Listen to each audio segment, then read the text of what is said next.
someone did a big one! Ashley! Belated link dance. I was doing it before the camera was even on. Belated link dance. Thank you so much for the 60 months for 5 whole fucking years. That's okay. So here's like the weird thing. Here's like the weird thing about you hitting 5 years. Is that number one, we did my stream anniversary. The anniversary of the very first stream I ever did was over the weekend. It was on the 22nd. 22nd or 23rd. It's written down somewhere. Not anything I have right here. And I've been doing this for like way too goddamn long. And I'd be curious if anyone has any guesses and knows how long it's been. But I feel like this is the equivalent of like, don't guess a woman's age. I don't care about that. I don't care about that. I do feel like I would care about somebody being like, this is how many years I think you've been on the internet. The idea that you've been here for 5 years simultaneously feels like so long and like not long enough. I feel like you've been here the whole time. You've been here the whole time. That's a Samurai Game Changer joke for those of you who are like, what the fuck? Why'd she do that? It's weird. It's super weird. It's super weird seeing that number, and I'm just like, yes, but also no. Been on the internet at least 2 years, yes. I think we can all safely say it's been at least 5, which is also still too many. But the actual number is fucking buck wild. Okay, so I gotta catch up on, yes, so Ashley's 9 away from the funny number, which is gonna be great. And then Carl, thank you for your resub. Yeah, you got a little bit longer to the funny number, so we know Carl will be around for at least 26 more months because the idea that Carl would not, like, you're over halfway there. You gotta do it. You gotta do it now. Love that shirt. I love this shirt too. It's like a really nice material too. I should be wearing different shorts with it. I would not go out of the house. Like, I'm just wearing just like essentially like my pajama shorts, but I'm like, y'all don't see the rest of that, so like it's fine.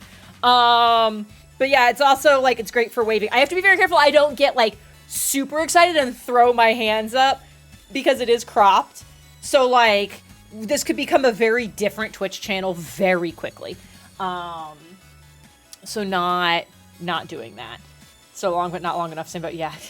Pathos has been here the whole time, which is also wild, but like for completely different reasons. I have a text message. What happened?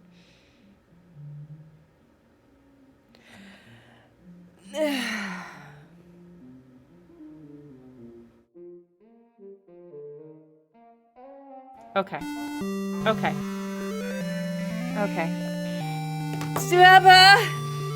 Flash, I blocked it. Oh god. Flash, thank you for the resub. 42 months. That answered everything. Also the war causing number. Okay. I don't know how. You know, some people just have the best timing, but like in the bad way. I don't know why this message had to happen right now, and it couldn't be like an hour ago. Okay. That text isn't for you? What do you mean it's not for me? Like, it's clearly also for me? It's good for me to know? What are you talking? Okay, all right. So we're gonna peek behind the curtain. I got a text from my mom that was mildly concerning. And now and I was like, okay, I gotta like figure that out. But the thing you just said, no, because I got a direct text. I don't know what you're talking about. Oh, there's the group text. No, I got a different text. Okay, hold on. Real quick. Okay. Yeah, there's a longer one. Okay, so here's what's gonna happen. Is because of the mildly concerning single text I got, I know we just started, we haven't even super started, y'all need to talk amongst yourselves for a minute, and I'm gonna go ahead and put on the break screen, and I'm gonna process all of these things and figure some stuff out, and then we'll just restart again. So just one brief moment, please. Shit.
Okay, alright.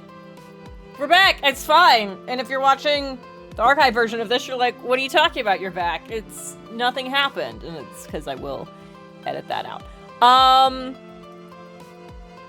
So, any hoodles. I gotta catch up on chat. A bunch happened. Nip slips are wearing crop tops. Yeah, it is, like, a lot of the crop tops I have are a little bit more form-fitting, so, like, I don't usually have to worry about it, but, like, these flowy ones, if I get real jazzed, like, I do always wear undergarments, but I still don't want to necessarily, like, flash that around. So, yeah, I just gotta be real careful while I'm on Twitch. It's gonna be fine, though. It's gonna be, like, super fine.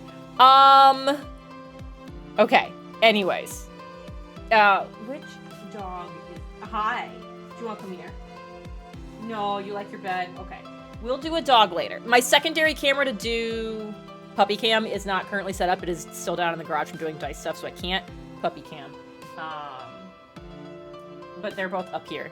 Because I am making sure I can keep an eye on them, because they're both, yeah. So I will pick up a dog later. My child is insisting on putting his socks on his hands and stomping around the room saying Jen over and over. Okay. Hi, baby. I love you. Why are your socks on your hands? Why are your socks on your hands? And I don't know why you didn't describe it this way, but I imagined him doing T-Rex arms while saying, like, something about putting the socks on his hands and stomping. I was like, clearly he's doing this too. And I don't know why that's what... You didn't say that. There was nothing that indicated that would be how that goes. But it's what I imagined immediately. Peyton's about to drink some Pepsi for the first time in about 2 years. Okay. Are you specifically choosing Pepsi? Have you specifically avoided Pepsi up to this point? Like, I have a lot of questions.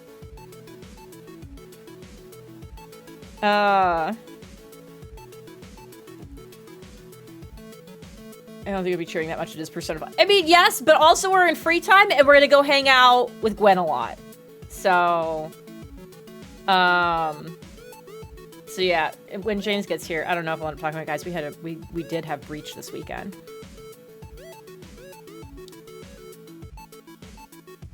I got so sweaty from that session and in all of the things that happened that I did have to actually shower before I could go to bed. It did not. It was a lot. It was a lot. Anyways. He is actually doing that even better. Okay. Just really likes pouring his socks on his hands for some reason. I mean, sure, man. Hey, he can wear socks for me, because I hate wearing socks. So we can have them on his hands and on his feet, and then we're good. And we're like one full sock wearer at that point. Always like Pepsi, swearing off all caffeinated drinks. Okay, there we go. Now this makes sense. I don't know if it was like you've just been drinking Coke and now you have to drink Pepsi. Like, what's going on? Yeah. No, that is, I guess, enjoy. I hope it's everything you want it to be. All right. So, yes, last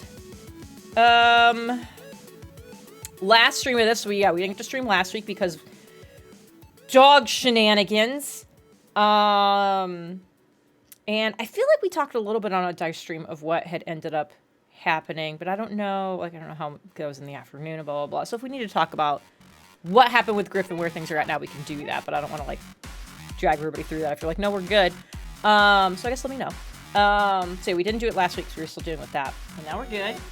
Right? We're good? He's like, looking at me like, what? I'm just trying to take a nap. But yeah, last stream of this that we did, we finished that palace. I've completely forgotten her name, and I don't have a nickname for her right now. So she needs a nickname. We gotta solve that. But yeah, we finished her palace, and so now we just got free time. So I know we'll be doing we'll be hanging out with people. I have these 3 people I have to try, although I can't, I think we figured out I can't hang out with Sandals right now while, like, school is out. So I think I'm stuck mostly with Gwen. Oh no, and Robbie Damon. I was like, we'll be doing that. Oh, cheers! Cheers! Everybody, cheers! Raise your glasses. Hi, baby. Cheers! My camera's blurry. Oh no, there we go. We got it. Weird how getting old is. Like 10 years ago, I could chug a 2-liter of Mountain Dew and feel fine. Oh yeah, I can't even make eye contact with Mountain Dew anymore. I used to drink that shit, not like constantly, but like it was one of my go-to sodas for sure, especially Code Red. Oh my God, gotta have Code Red. Especially, and when I was drinking, it was that and vodka. That was my go-to for things. Now if I even look at Mountain Dew, my teeth hurt. And then if I take a sip of it, I feel like I can see sounds. I almost said see colors. I was like, no, that's how colors work. Mine was Livewire. Ooh, there you go. So yeah, we're gonna get into the game. And we'll talk about stuff. You guys will be excited to know I had it ready for last week and then we couldn't. I have a joke for James when he gets here. He will probably leave immediately.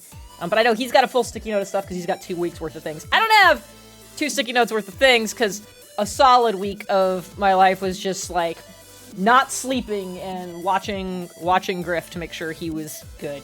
So I don't have a lot of interesting things. I have a couple things though. I also have a fun question I'm gonna ask everybody. And I'm excited. I don't know why I did this. Oh, here's another fun thing. Oh, it's good. It's not green screening out. You like, it is kind of green screening a little bit. I got a sample done of one of my stickers as an acrylic charm keychain thing. And I've made some tweaks, and I currently have samples with also a bunch of different keyring options of, not the Dice Boba one, but the other lore ones, Delightfully Unhinged and the Beverage Goblin. I have samples of all of those. That will hopefully be here soon-ish. I probably can't afford to have all of them made, but I did want to see what they would all look like, and then prioritize some things to maybe have some with me at PAX. But I'm excited. It still doesn't have googly eyes. I don't actually have a stash of googly eyes. Which on the one hand feels like crafter's sacrilege. Like, I'm in a whole ass craft room and I don't have fucking googly eyes, but also like, why would I have, like, what project would I have done that would use googly eyes? So like, simultaneously it feels blasphemous, and also like, well yeah, of course I don't have them. Googly dice. Somebody else like did that. They just like, they just like shoved a bunch of googly eyes in there. I'm wondering, I'm thinking of cursed things now. I wonder if I could use... They're too big to be able to put them on blanks and still fit in the numbered shell. But I wonder if I could attach them with UV resin to the inside walls of blanks. That feels like a lot of work. I think I technically could, but I feel like it feels like a lot of work for a bit. I did start working on my geodes, though. I'm very excited about that. Oh my god. It was... I was gonna say it was so scary to, like, take a blank and then just start carving it with a Dremel. But then I was like, if I fuck it up, I can just make a new blank. Like, it's fine. Like, it's not... I'm not ruining anything. So I don't know why I had that reaction to it, but I carved the D8 earlier. I popped that into the art channel, and I'm gonna hopefully work on the rest of them tomorrow. Very jazzed. I was gonna do more of them today, and I was like, I need to start polishing since I poured all the pre-order dice. Let me go to the thing. Since I poured all the pre-order dice, I was like, oh, I need to, like... Actually, uh-oh. It's gonna mute OBS, isn't it? Oh, it didn't. Yeah, it did. Yeah, hold on. I forgot to switch windows. There we go. There we go. It's back now. I fucked up a little bit. Yeah, I was gonna work on it more, and I was like, oh no, I've poured all the pre-order dice. I need to start polishing them. So then I switched to that instead. Yes, game.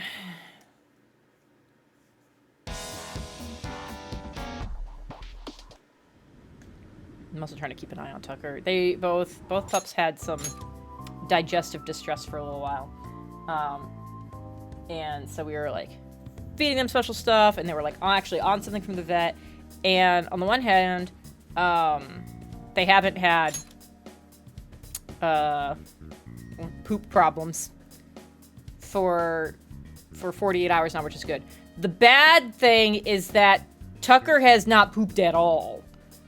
So I'm just keeping an eye on him for when he's like, I have to go now. And I'm just like, please don't have swung too far the other way. And now we've got a completely different problem we got to go to the vet about. Like, our vet's great. I would like to stop visiting them so often and giving them so much money.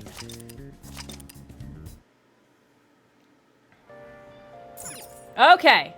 Crossword. That's right. I remember we were going to do this. All right. We're starting here. Border between... I thought it said air mattresses.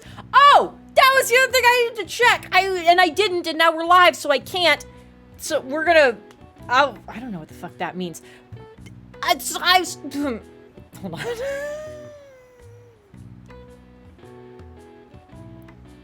gonna calm down. I opened Steam to get Persona going. And it says it's currently Shmup Fest. Now, first of all, when I read it, I thought it said Schmuck Fest, which I had questions about, but did think was very funny. And then I was like, oh no, it says Shmup. I still don't know what does that mean, though? I meant to look, and I didn't. What the fuck does that mean? Okay, anyways, border between air masses. Front? Like, is it talking about, like... Okay. Meteorological. I can't fucking say it. I couldn't also think of the word a second ago. And I was like, are they talking about... I just started, like, going through a bunch of logical words, and none of them were right. Yeah, are they talking about weather shit? I feel like it's just gotta be front. I am curious what the rest of these are. Cooled with ice, or cooled with cubes. I mean, a lot of things are cooled with cubes. Could be soda. Could be, okay, what are you? Checked daily.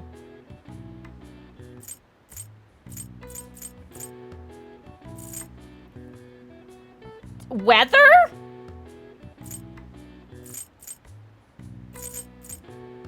Atmospheric disturbance. Okay, I'm gonna go with front. I'm gonna try that.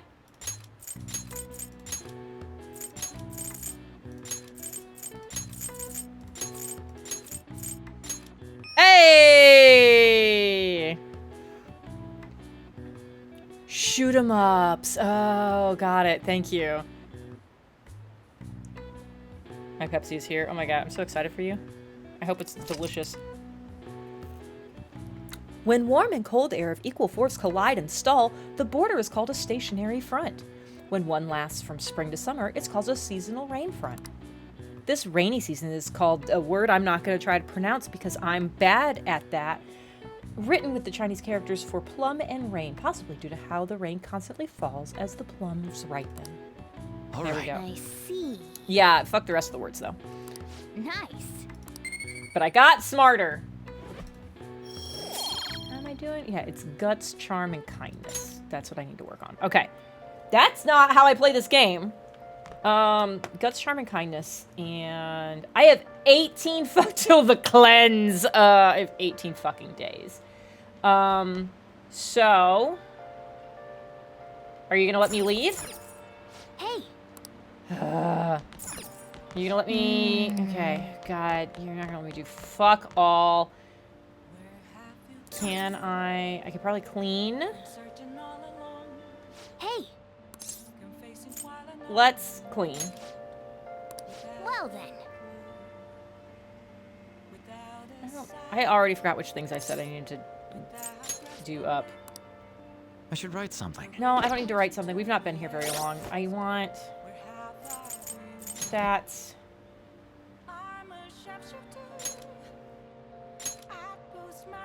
Okay, kindness is what I do need to get up. Kindness, guts, and charm. Kindness, guts, and charm. Kindness, guts, and charm. Okay. Hey. Clean up. Well then. Let's go. Listen up. And clean using your whole body. That sounds like something. Oh, yeah, good posture. Posture check on Ren. That should do it for now. Do it. Do it. Fuck. Hey. I gotta scoot. There we go.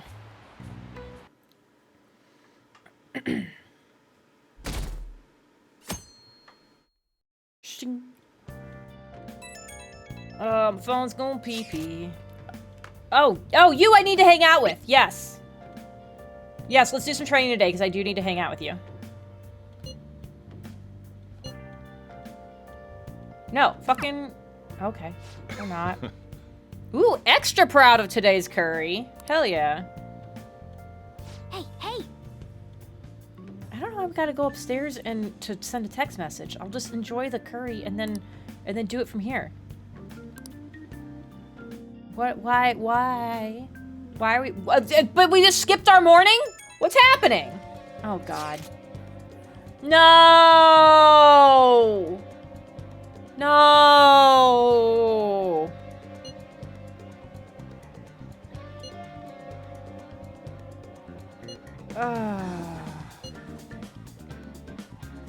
Someone abusing their power? I'm shocked. Shocked, I say.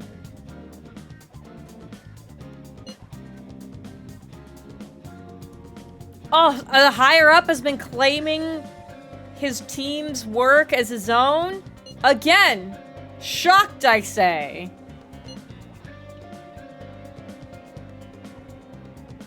Ugh, I hate both of these options. Oh, I was gonna start a fucking bet for that. Oops.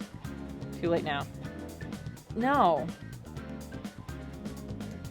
Ugh, like that's rude. And this being like, oh, of course he's doing it. That makes sense. Like, what the fuck? I do feel like it's not really worth our time. Like, we literally taking down the mob and, like, an international hacker group.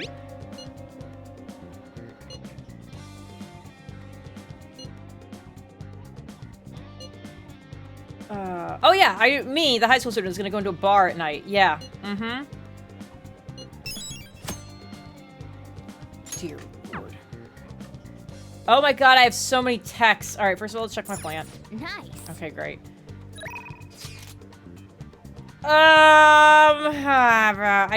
I need to go hang out with Ponytail.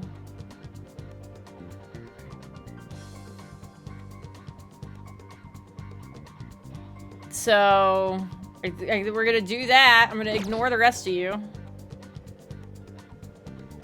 Do I feel like I need to...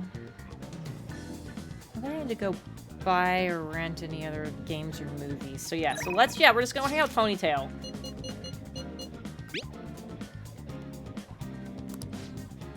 Yeah, spend some time with her.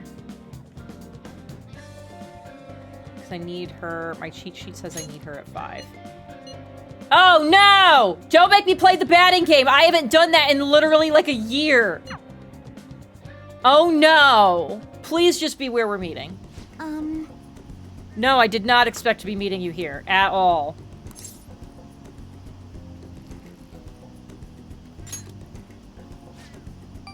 Oh, sweet. Music notes.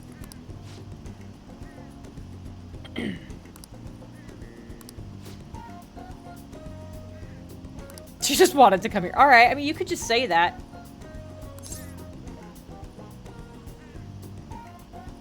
Again, I hate both of these. What does this mean? Yeah?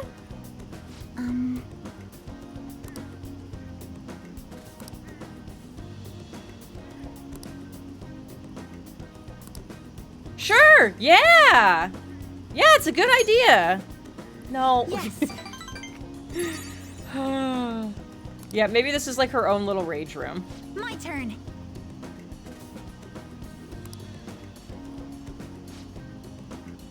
Interesting shoe choice for this activity. Oh, God. Oh. You could do it. I believe in you. It's gonna go right past her. Dude, Rage Room is fucking awesome. It's the next one that counts. I thought when she was like, I want you to see me hit a home run, that she was gonna be like, she's been doing this without an audience, something, not just, I haven't literally been here in years.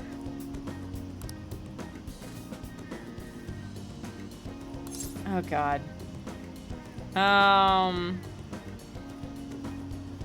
Don't give up yet. I mean, Carl, with the right attitude, any room is a rage room.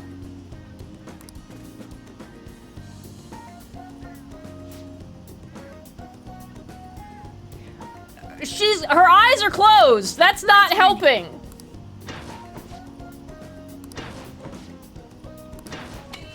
Hey! We did it!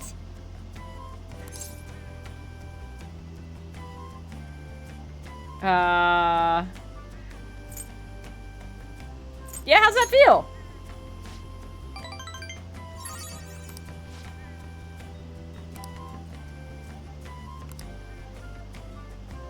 Why does this music sound like it's from the old N64 Yoshi's story? Not as much in this moment, but there was like a reedy flute kind of sound. I was like, yeah, that's that. Fuck, I want to play that game. Ah, Liz! Oh, we said I hate both of these options twice now. Thank you for the 35 months!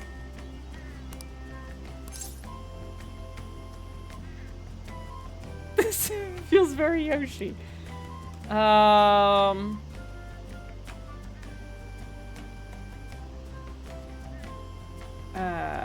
Yeah, don't forget how that feels. Yes! Give me all those music notes! Please, listen to me. Nicely done. I'm not gonna be like, no, it's not over yet. Thank you very much. Yeah.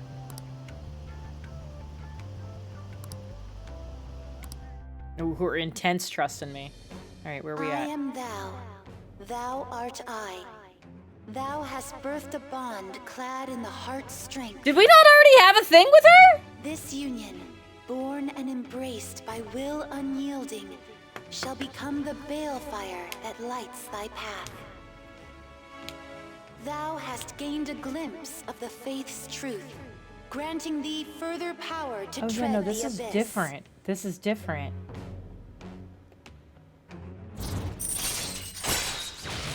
Oh, it's because it's max rank. Okay, great. That's why I was like, we already had a thing with her, right? Yeah. It's just, we get that different stuff when it's maxed out. Cool. She's off my cheat sheet.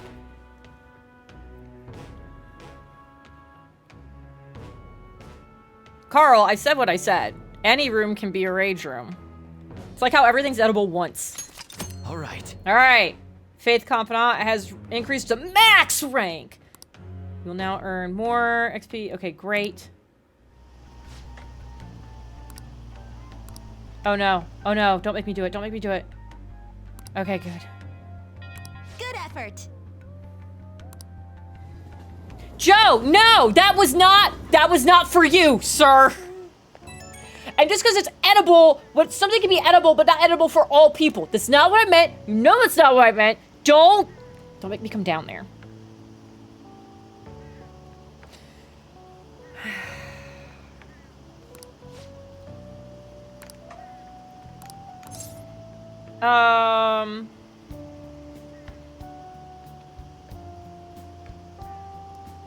Her question is, it's nice to dip into sports aside from gymnastics. Was there anything else you wanted to try? Why would I say gymnastics? Swimming. Sure. Oh, okay. Yes, perfect. I love that.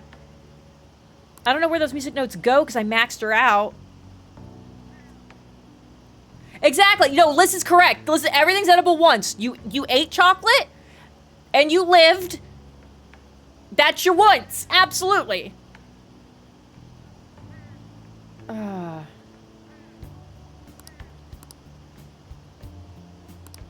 mean, what is a leotard if not a swimsuit? So, oh no. Sure. I'm probably gonna say no because you are maxed out, and I don't know why I would bother mechanically when I need to max out a bunch of other people.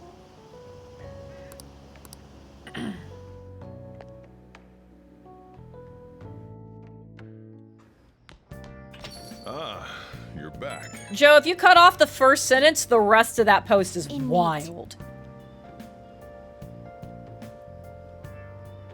I haven't forgotten about your special assignment. Here's the problem. I have. What is she talking about?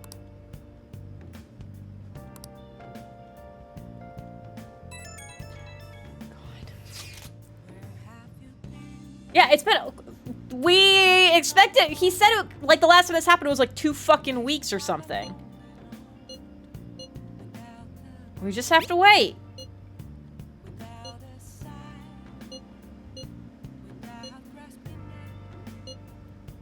I understand why you guys feel nervous, but we'll just have to wait for now. 1 can of Pepsi's been defeated. Incredible.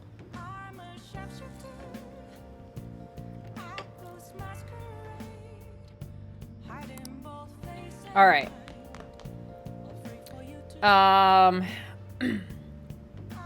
Let's... What are all my buttons? That one? That one.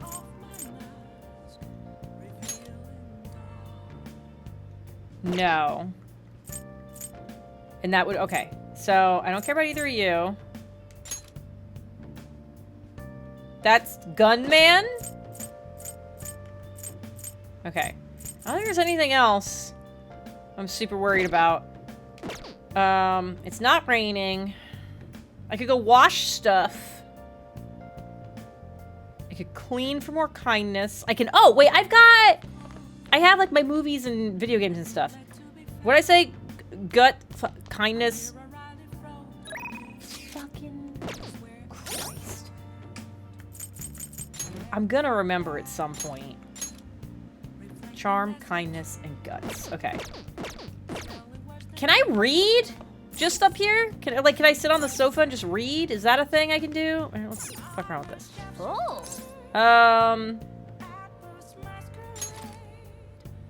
Charmed light.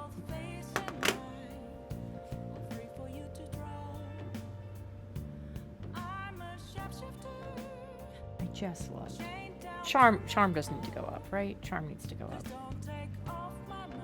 I could do that. Or video game. Let's play game. Gutsy. I know I need guts. We're gonna work on guts. Hey, Farron! Okay.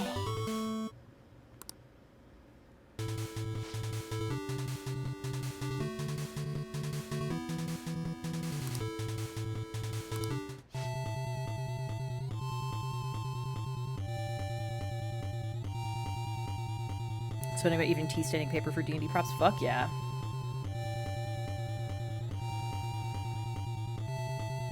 Good night, sassy toddler. I love you. Hey, wait! Uh-oh. Uh-oh. I'm about to have to do a thing. Press A enough times before the timer runs out. Okay. Do I have to do anything other than push A?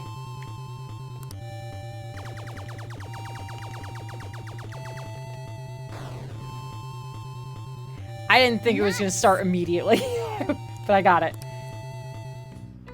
Hey!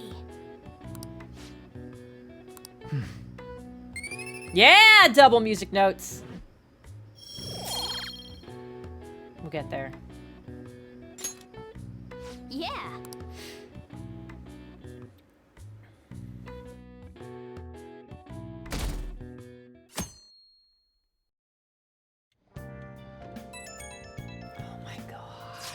Leave me alone. No! Oh, did you hurt yourself? Oh. Track team. That's right, there was something going on there. We were doing something. No, no, no, no, no, don't do this your own way. No. thinking bad. No, I don't wanna, but I feel like I gotta. Oh my god. Hey. Quit tinkering on your phone. This is also like where I live. What the fuck?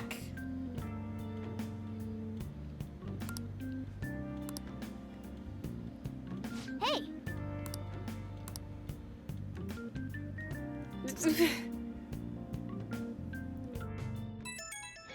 Okay. No, why?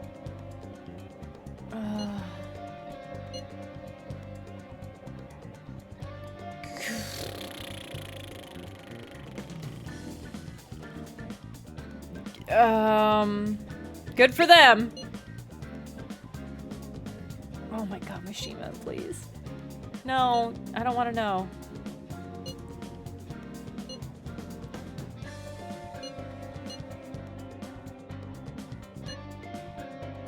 I'm not interested. I don't wanna do it. Don't use your phone at the dinner table, that's rude. I mean, like, if you're, like, with people, like, for sure, like, this is the equivalent of, like, he's effectively eating alone. The dude is there because he runs the place.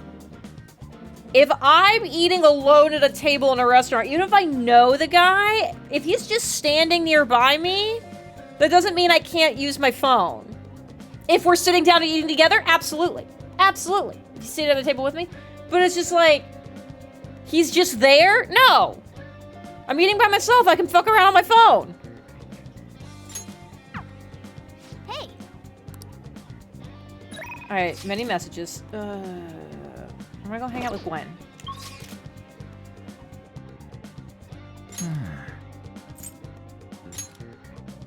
Nope. Yeah!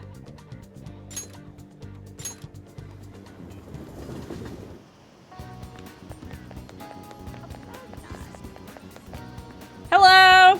Well, actually... Oh, I forgot about this. Oh, no. Oh, weird. She thinks you look a little lame. Are we gonna have to go, like, on a fucking makeover adventure before we can do this double date? Okay, that's fine. Excuse me? A bit disheveled at times? We're all disheveled at times. The fact that you are actually... You know, I see it now. Never mind. This is a very Gwen thing. Gwen is probably not ever disheveled. At this exact moment in time, she probably is, finally. But, or at least she's about to be. This is a problem? Oh, okay. So I gotta get my charm up. Okay. Well, fuck. Okay. Other things I should do. I need to go... Liz, where do I go to buy books? Like, specifically. Specifically, where do I go to buy books? Because I know there's, like, the train station shit. There's probably something under there, but I don't know. I don't know if I should go to Kichijoji. There's other things. I guess I'll start with Underground Mall until she chimes in. hey, hey! Oh, okay. So I'll listen for rumors, but also I want to find books. Oh, gather info while you're at your part-time job. Okay, I kind of forgot about working. I want books. I don't think any of these look like they're probably books. There's a bookstore near the video place. That's not helpful to me!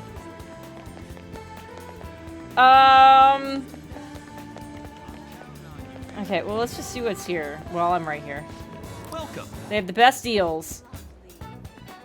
100 HP to one ally. Okay, great.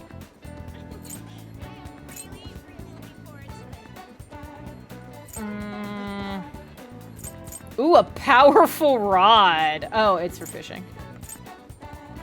Okay, fuck this place. Shibuya Main Street? Okay. Central Street. Okay, I need my little map to show back up. Okay. There's the theater. Yes, I see it on the mappy map. No, this way. Thank you! Welcome. Oh, I already have most of them. And these I don't think they do anything. Okay, I have all of the books. Maybe... Okay, how else can I get up my charm? I can probably read something for charm. What else can I do for charm? This is me saying things out loud. No, Liz, as long as it's pinned there, that'll be... Yeah, don't bother texting it to me. It's easier for me to just open Discord on my phone. But also... Yeah, where do I... How do I get my charm up? Okay. Food is good. I could go to diner. Okay. Let's go. Let's go. Do I just want to go read somewhere? Do I just want to do that? That feels like maybe a thing. Actually, I should probably deal with you then. Because I do keep you in my party. And I can't do the other things right now. So... I think we'll do that. Yeah, go with him.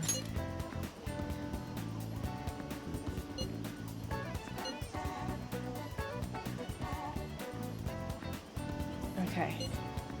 Oh, this is gonna go so well. This is gonna go so well. Spoilers, it's not gonna go well at all. Yeah.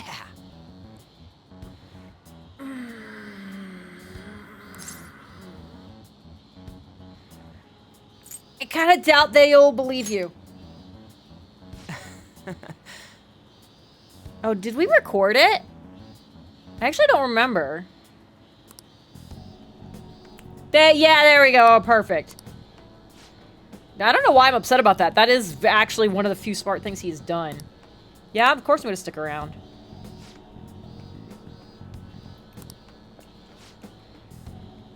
Wow, the eyes on that man. No, it's fine, it's fine, it's fine. Nah.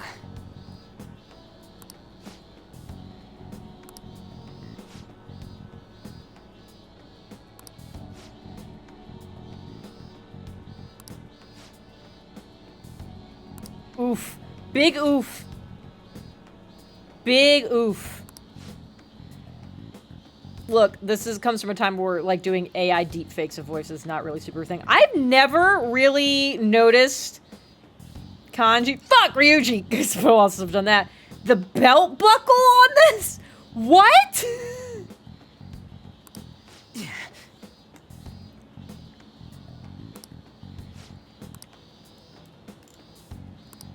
Oh. Oh, we just, like, killed this guy's hopes and dreams. Oh, no.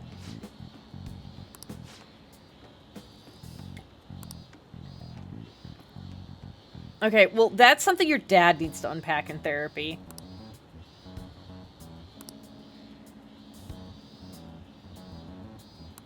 Come on, man.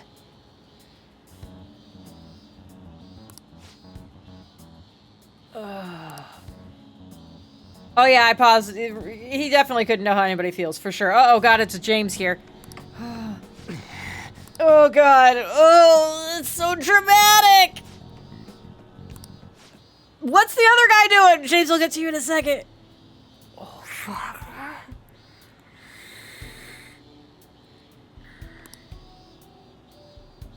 Oh, we're getting real. Is this gonna be where you finally have a moment of self-reflection too? Ugh!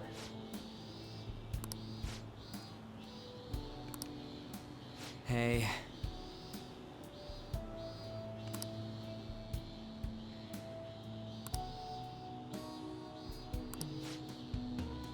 Oof. I see.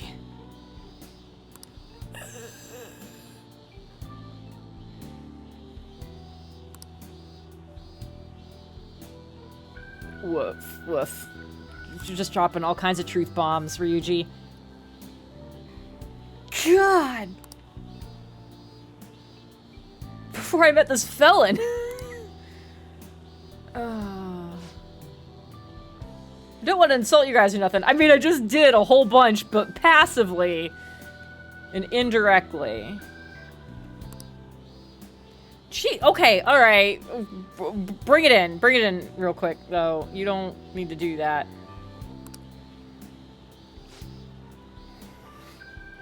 Please sock him.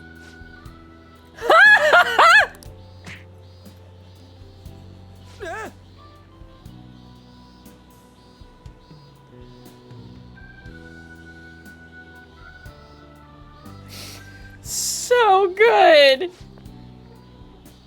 These guys suck, but that was very funny.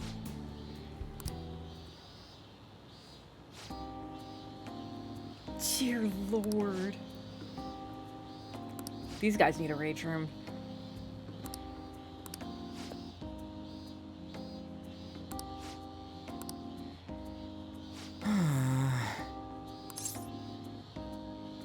I want to say you deserved it, but I'm not going to. Oh, 3 music notes! Well, You're gonna pay me back? Pay me back for what?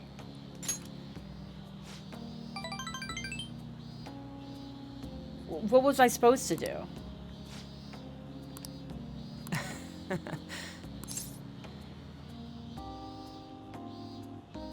I hate both of these. I'm just gonna do this.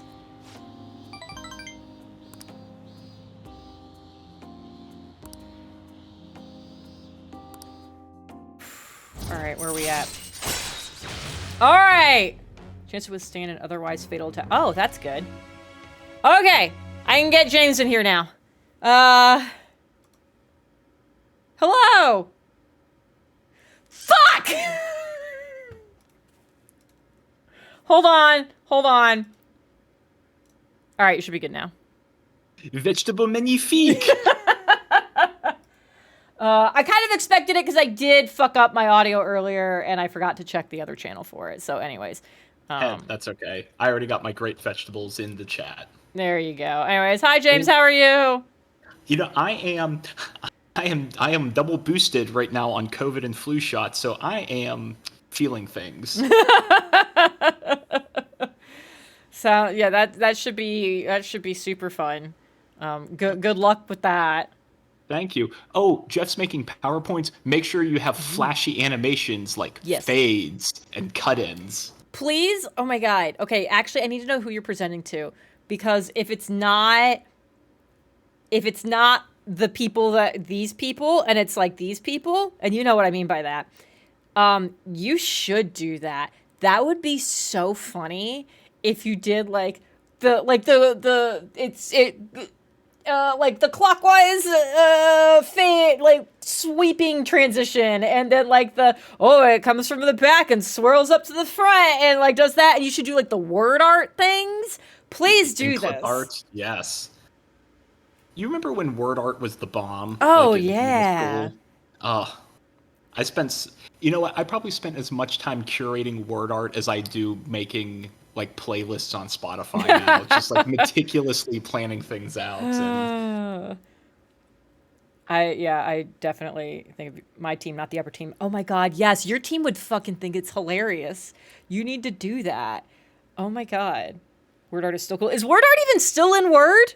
Is that even still a thing in there? all right. Welcome to the Jen and James are aging gracefully portion of the stream. Oh god. All right. Let's see. Important things. We've maxed out with Ponytail. Okay, way to go. We did You that. took her to the batting cages? Yes, I was afraid I was gonna have to do it, and I haven't done it in a literal year, and I was like, uh-oh, but then it was fine. Oh, I also got James. James. Jen. What, where do bad rainbows go? Where do bad rainbows go? Yeah, like when they get in trouble. Where do they go? I don't know. Where do they go, Jen? Prism. But not for too You know what? long, though. Not for too long. It's usually a light sentence. Gives them time to reflect. Oh, it got worse. Like I was about to say, you know what? That was actually really good, and then you made it worse. Oh. Oh. Oh, that hurt. Like I took psychic damage. Here's my favorite part about that is I knew you were gonna hate it, and I was very excited about that. My favorite part is looking at the chat where Liz was like, "Oh, I have an answer." Oh no, that wasn't it.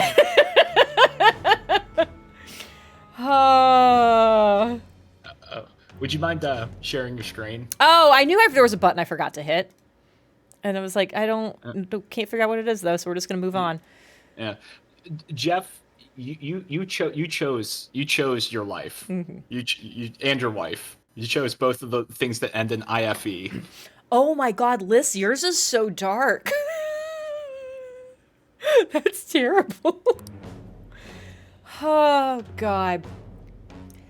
Anyways, now that I got that, I had that ready to go last week when we weren't able to stream. So I'm glad we got through that. I'll have to remember that now. Oh, that's so good. Yeah, you remember me saying when you were like, "Oh, I needed a joke for a meeting." I was like, "Don't worry, I got one for you." Yeah. That was. Oh, that was reminds it. me. Do you want to hear my? Should I save my D&D joke for 9 o'clock or? Is the D&D joke going to spark a conversation? It might. Okay, then I would say save it. Okay, chat. Remind me of D&D joke at 9 o'clock. See ya. Chat, you are so much better than Alexa or Google or anything else. Because you're real people, totally real humans, and I appreciate each and every one of you. There's my phone calling. And Jen. Hey. Okay, but speaking of tacking me onto the end, I do have a question for you. I'm curious what the chat thinks too, but I really want to know what you think. And if Jeff wants to answer too, I think this would be great. Okay. If someone told you that I was arrested without giving you any additional context or explanation, what is the first assumption you would make about why? Legit, like if I got a call, like if you got your one phone call and you called me and you're like, I've been arrested.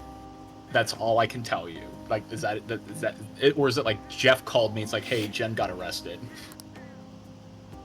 I would say you find out like I didn't do the phone call. Like you're just like Jeff is like Jen got arrested. I have to go take care of this.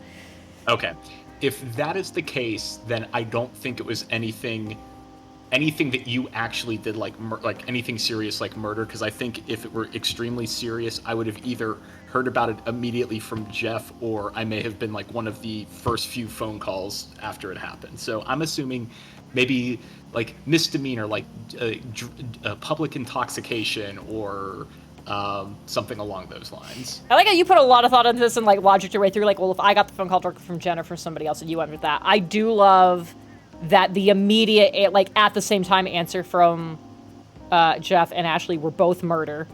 And then Liz followed up with a very strong, finally cut a bitch for being dumb, which I feel like goes in the same category. Carl also true. Also would do that. I don't think there's any wrong answers, but chat, I'm just gonna say, like kind of like OJ, if Jen did, she wouldn't get caught. Come on. That's the thing where you have to suspend some disbelief, with the question of like, Jen got arrested, like what did she get caught for? That's the thing. I wouldn't get arrested for murder because I'm too smart for that. Yeah. I could see public intoxication, like something just hit you a little stronger than you thought, and then you're in public, and then someone was being stupid, and then you accosted them, yeah, and then it just spiraled out of control. Absolutely, probably yelled at. Probably that paired with Carl's thing of like hitting an anti. I probably just like went off on somebody, and it just turned into a whole thing. Arson, that's another good one. I do feel like that goes in the same category of murder. Of like, I wouldn't get caught for that. Slapping the hell out of an awful dog owner in public. Yes, that would be purely reactionary. If someone was terrible to their dog, I could absolutely, like, just fucking annihilate them and would not even be hiding it. Well, with that, what I Pathos with that, what I see is not necessarily slapping the person in public. Jen would see it happen and then follow that person into private.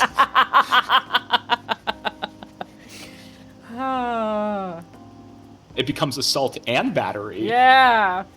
Anyways, I loved how immediate a lot of people's answers were for that. Yeah, I saw that question and that cracked me up. Sassy, you do need to elaborate. I don't know who Cora is. The missing NPC from our Thursday game. She sent this to you? No, that's Cora. It's not the same thing. But I need to know what answer you were good. giving. I'm glad I didn't misspell it. Yeah, no. Cora equals. Got it. Okay, great. Pathos' answer was someone's answer for me. Slapping an awful dog owner. Yes. I said missing, like you don't. She's missing in that you don't know where she is. That is by definition missing. You know, Like okay, right now, Griff is missing. I don't know where he went. You can deduce. We can all deduce. She's not dead. Missing doesn't mean dead, Ashley. Anyways, that's D&D talk. Back to you, James. What do you got? So I also have a question for you in chat, but it's not as funny, but a very important question that my children asked me to ask. Oh, okay. We're actually at the age. We're actually at the age where we're getting requests now for stream from my children. That's a little frightening. I need to be careful. Okay. They're not listening. Okay. They should be going to bed soon, but both of my children are getting very big into eeny, meeny, miny, mo deciding things. Okay. Because they feel like that's a fair way of deciding. Now, both of my children are split on, do you advance to the next person or item per word or per syllable when you do eeny, meeny, miny, mo? Oh, it's per word. Okay. Yeah, eeny, meeny would be that would be ridiculous. That's too much. I also say it real fast, so doing it per syllable would be insane. So I'm like, eeny, meeny, miny, mo. It's like, at that point, you've done 8 transitions. That's too many. That's, yeah, eeny, meeny, miny, mo. Or eeny, meeny, miny, mo. I look like I'm a DJ. Nice. Welcome to the DJ hour. The 8 o'clock remix hour. 9 o'clock is D&D, 8 o'clock is the remix hour. Yeah. What a terrible podcast we would have. Welcome to the remix hour with James. You brought up another thing that I always thought about it at random times and then never wrote it down. And you brought up the just middle children. And that reminded me, there's a question I wanted to ask. You said when you guys play Mario Kart, they go for Yoshi. Yes. What color Yoshis do they each go for? Like, because everyone's got their Yoshi color. Everyone's got a Yoshi color. I would say, so they rotate sometimes because sometimes like a mood will strike them. However, I'm an economist by trade. I see trends. I see frequencies. Usually, it's an oldest daughter. Usually go for the light blue Yoshi. Okay. And just the youngest daughter goes for green because green's her favorite color, but she will occasionally go for purple because that is her second favorite color. All right. These are all good choices.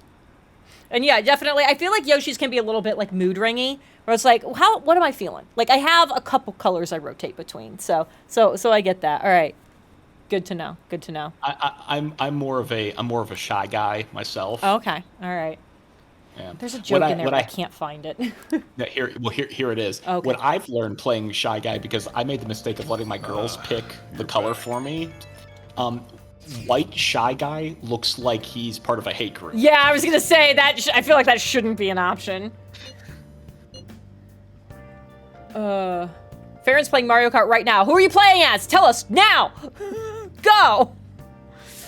Yeah. While he's telling us, so my go-to combination is Shy Guy in the land ship. That's my Mario Kart. I forgot Mario Karts at this point have you like choosing carts. Forgot that was a thing. Baby Rosalina.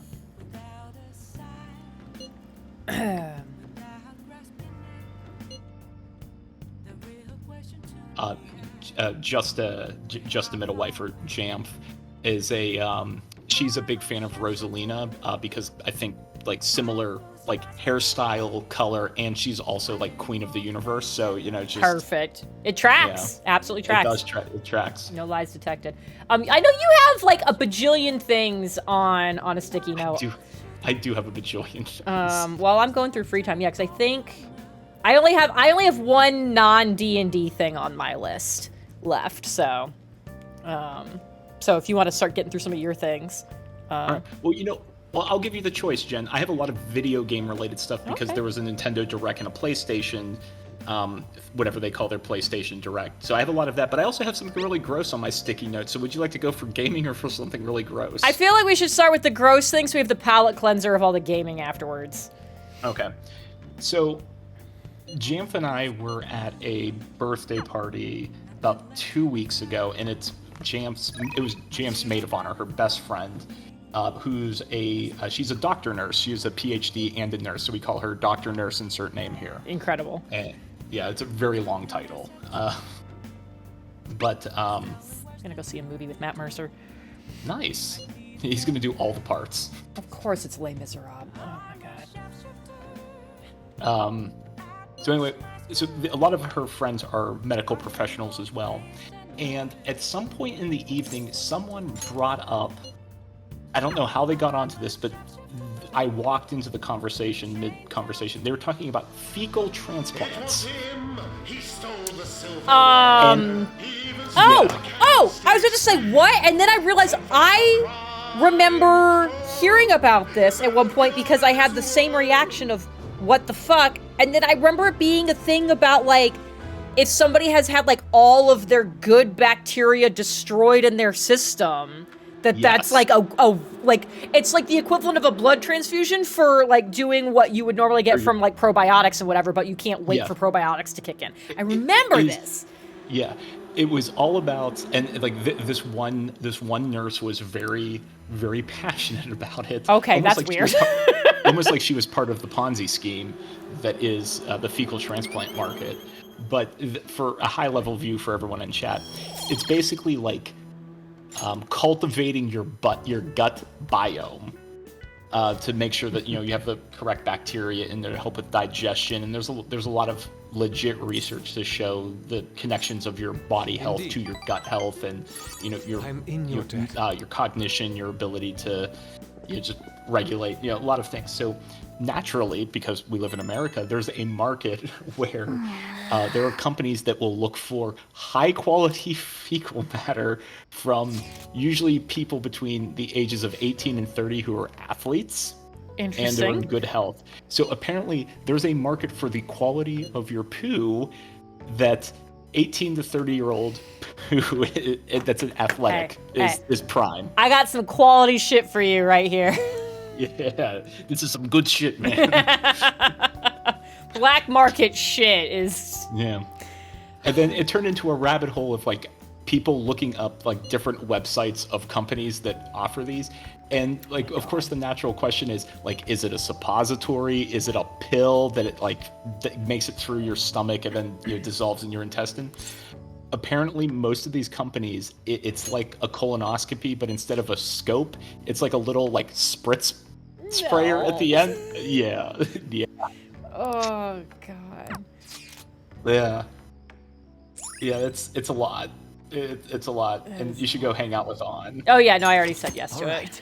Yeah, but yeah, like what a weird way to end the night. And apparently there's a company that does it right here in Nashville. Oh, look at you!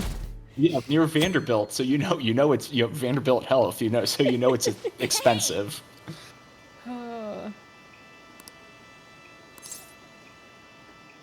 So yeah, for those people who are looking to make some extra money, if you're in general good health and between the ages of 18 and 30, you too can send your fecal matter in a box to a company and they'll pay you money for science and health.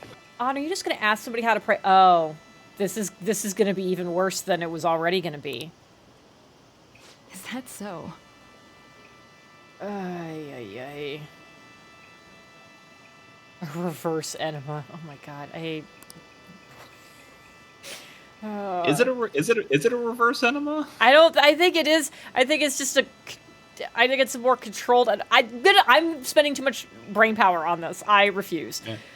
It sounds like you need some better quality gut biome, Oh, Jen. God. And I'm just thinking about like the decade of my life I wasted. Like I literally flushed all that money down the drain. Truly, truly. I'm trying to figure out like I remember it being a thing. I know it's a thing. I don't remember how I learned about it the first time. But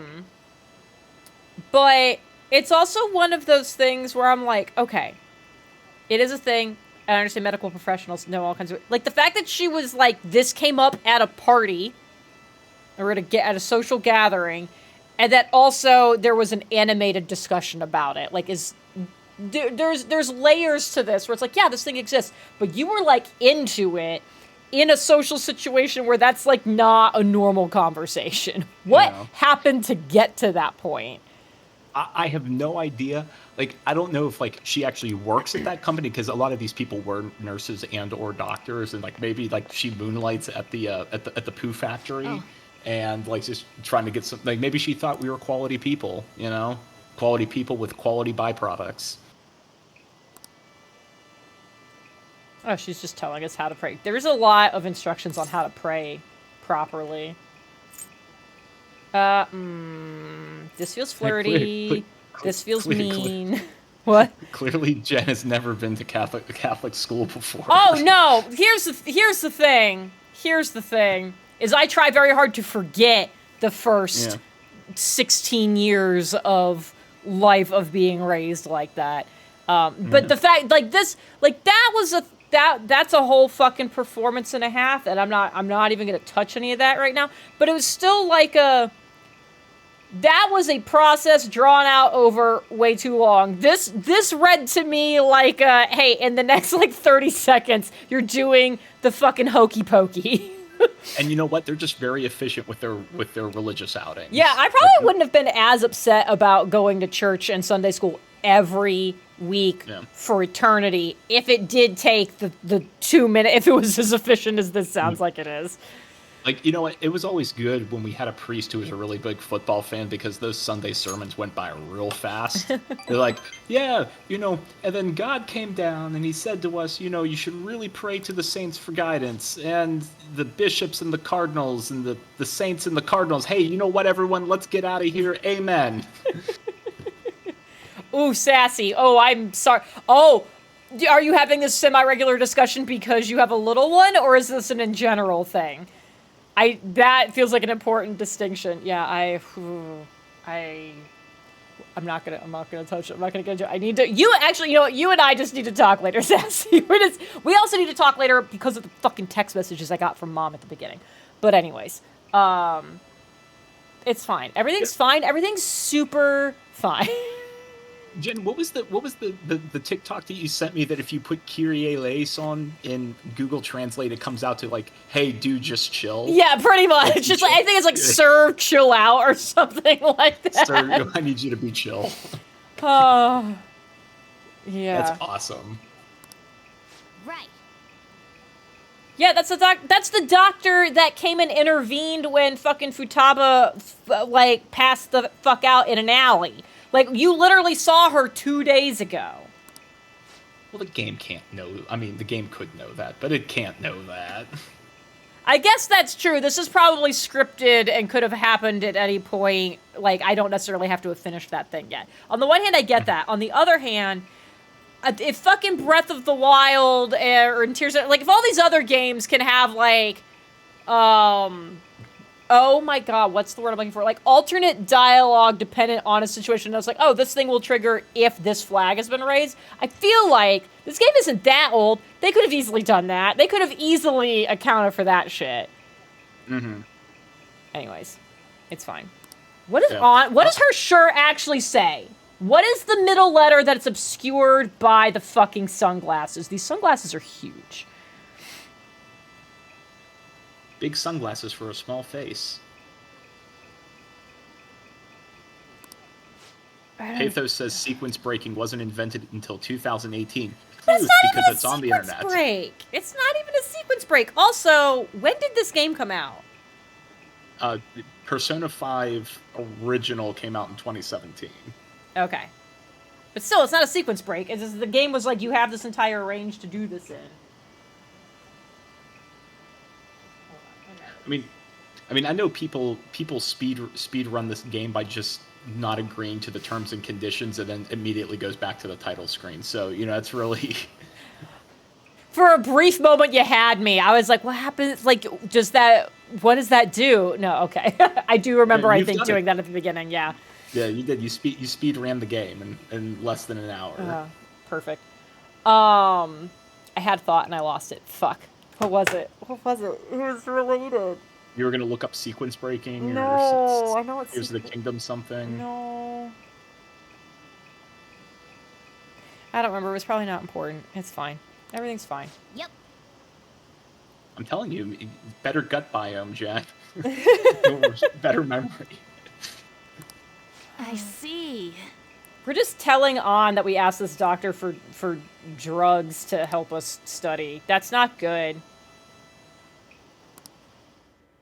Nothing you do is good. Nothing you do is normal. Huh? My headset did a weird thing. I heard a noise that indicated you were starting to talk. I didn't hear any of it. Ooh, interesting. Can you hear me now? I can hear you now. Okay. Weird. Yeah, Pathos study drugs. Yeah, study The drugs. Ooh, it's a hot night. It's hot. Ooh, go hang out with Gwen. I tried to. She won't talk to me unless my charm is higher. I'm sad. Oh, you're not charming enough? No, I have to be level man. 4. Oh. Yeah, hi! Okay, this is a good question. So, I went to go try to hang out with her. We're supposed to do the double date with that other bitch, but, like, my charm needs to be higher in order for that to progress. So, like, is this a waste to go do billiards with her right now, or do I continue to bank those points, and so that way when I do finally hit the story beat progression, like, it will all still be there? It banks. It banks? Okay, we're gonna go... It banks. Like, I feel like I'm supposed to do... Okay, here's the problem. I want to go hang out with Gwen. I want to do it. Especially, because billiards also... No, I've already maxed out my shit for billiards.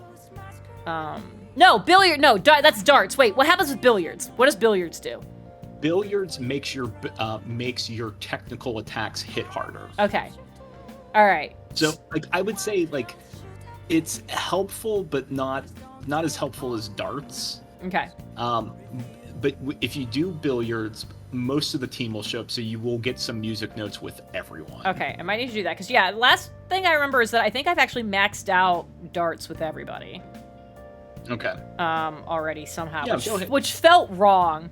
So I can either billiards with Gwen, and I apparently get everybody, or I remember you saying that I should work on this one because I do get some freebie shit eventually. You get freebie stuff.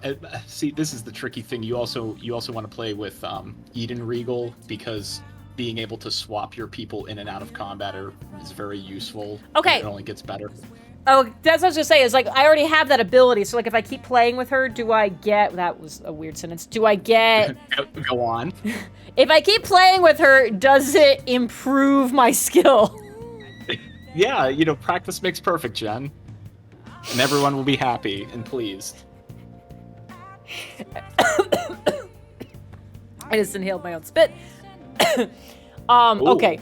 It's gonna be that kind of night. Yeah, there we go. Oh, that was a bad thing for me to say following that. Anyways, for the intent of the game, put that filter on that question. Okay.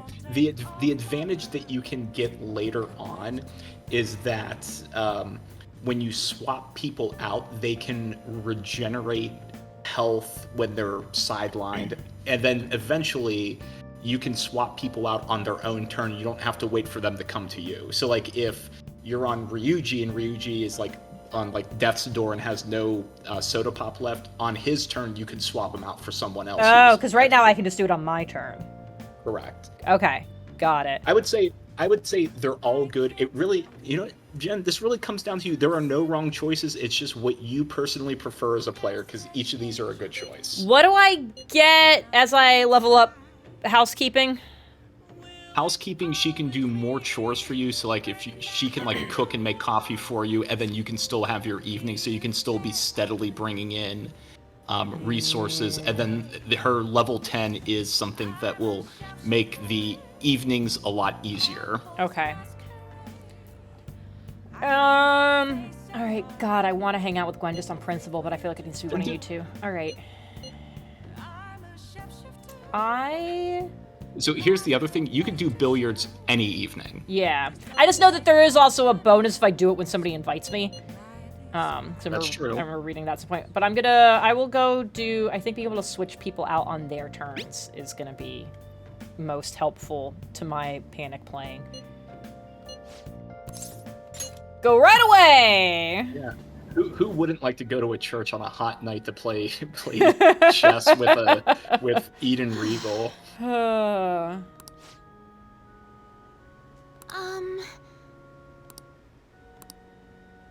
Okay, that's fine. Yeah, I'll hang out. And it won't actually do anything. Oh, you can invite her to you could play in the park. Oh. Ooh. At night? That seems sketchy. I look forward to it. Oh, Don't she's worry, thinking... Don't worry, you're packing a fake gun. It's okay. It's true. And a cat. Alright, yeah, sure, we'll just... Are we gonna balance a board on the logs? This does not feel like a good... Okay, sure, that's fine. Utilize all 5 of your senses? Please explain to me how you're gonna use taste. Actually, do not explain that to me. It is a hot night. Oh, God. It's like that scene out of the second Austin Powers movie. Just the blatant sexualization of chess. Fun fact, I can't remember his name right now. Mike Myers. Mike Myers. I fucking can't stand Mike Myers, so I have made a point of never seeing any of the Austin Powers movies. I have, against my will, seen 10 minutes of Goldmember. That one. Mm-hmm. But it was not by choice. Jen, I'm starting to notice a lot of things in your life are not by choice, and as I point around to this stream playing Persona 5. Yeah, look, I give in to peer pressure a lot, but Mike Myers is where I drew the line. Okay. That is fair. Well, it's too bad we didn't do rollies to learn secrets about each other. Oh, Can't stand rollies. Mike Myers. Got it. I'm not saying it's a good stimulator. That feels too forward. They don't know what conversation we just we're having, but like no. So and this feels weird. Yeah, I'm just gonna deflect. Like, hey, I'm gonna ask you a question so you talk more. Oh, she was happy about that question. Okay, great. She thought it was a very good social parry. Thanks, Pathos. Okay, so yeah, I'm curious why it didn't work the first time. Yeah. Oh, good. She's gonna learn new moves now. Ooh. Well then.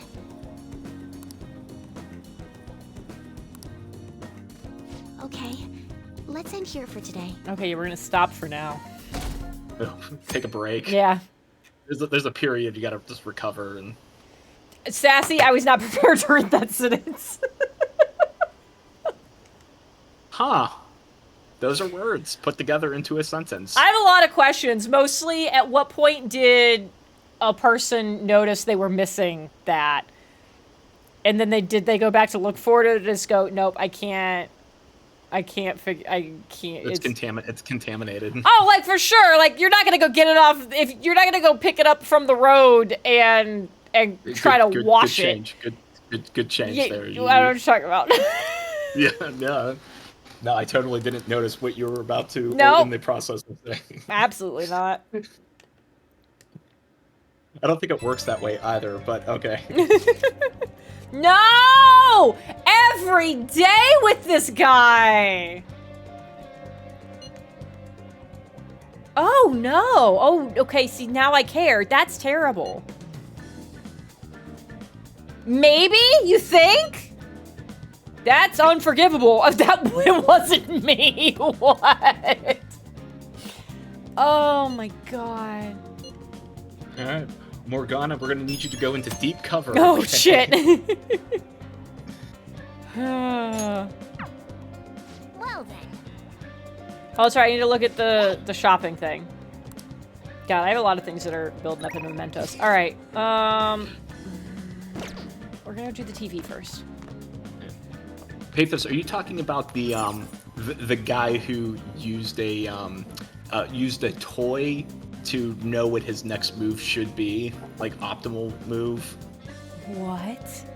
Yeah, this is. I remember seeing something in the last couple of weeks that there was like a big upset in like the chess tournament world where there was like somebody who fully like pulled out of a tournament because they were supposed to face somebody that has been like accused of cheating, like, and they're like nobody can like fully prove it, but like there enough stuff is lined up where they're like, no, this has to be it, and I'm not legitimizing what's going on here by playing against this person. I remember seeing that. But I don't remember any more of the details, and I haven't seen anything since, mostly because I haven't gone looking for it.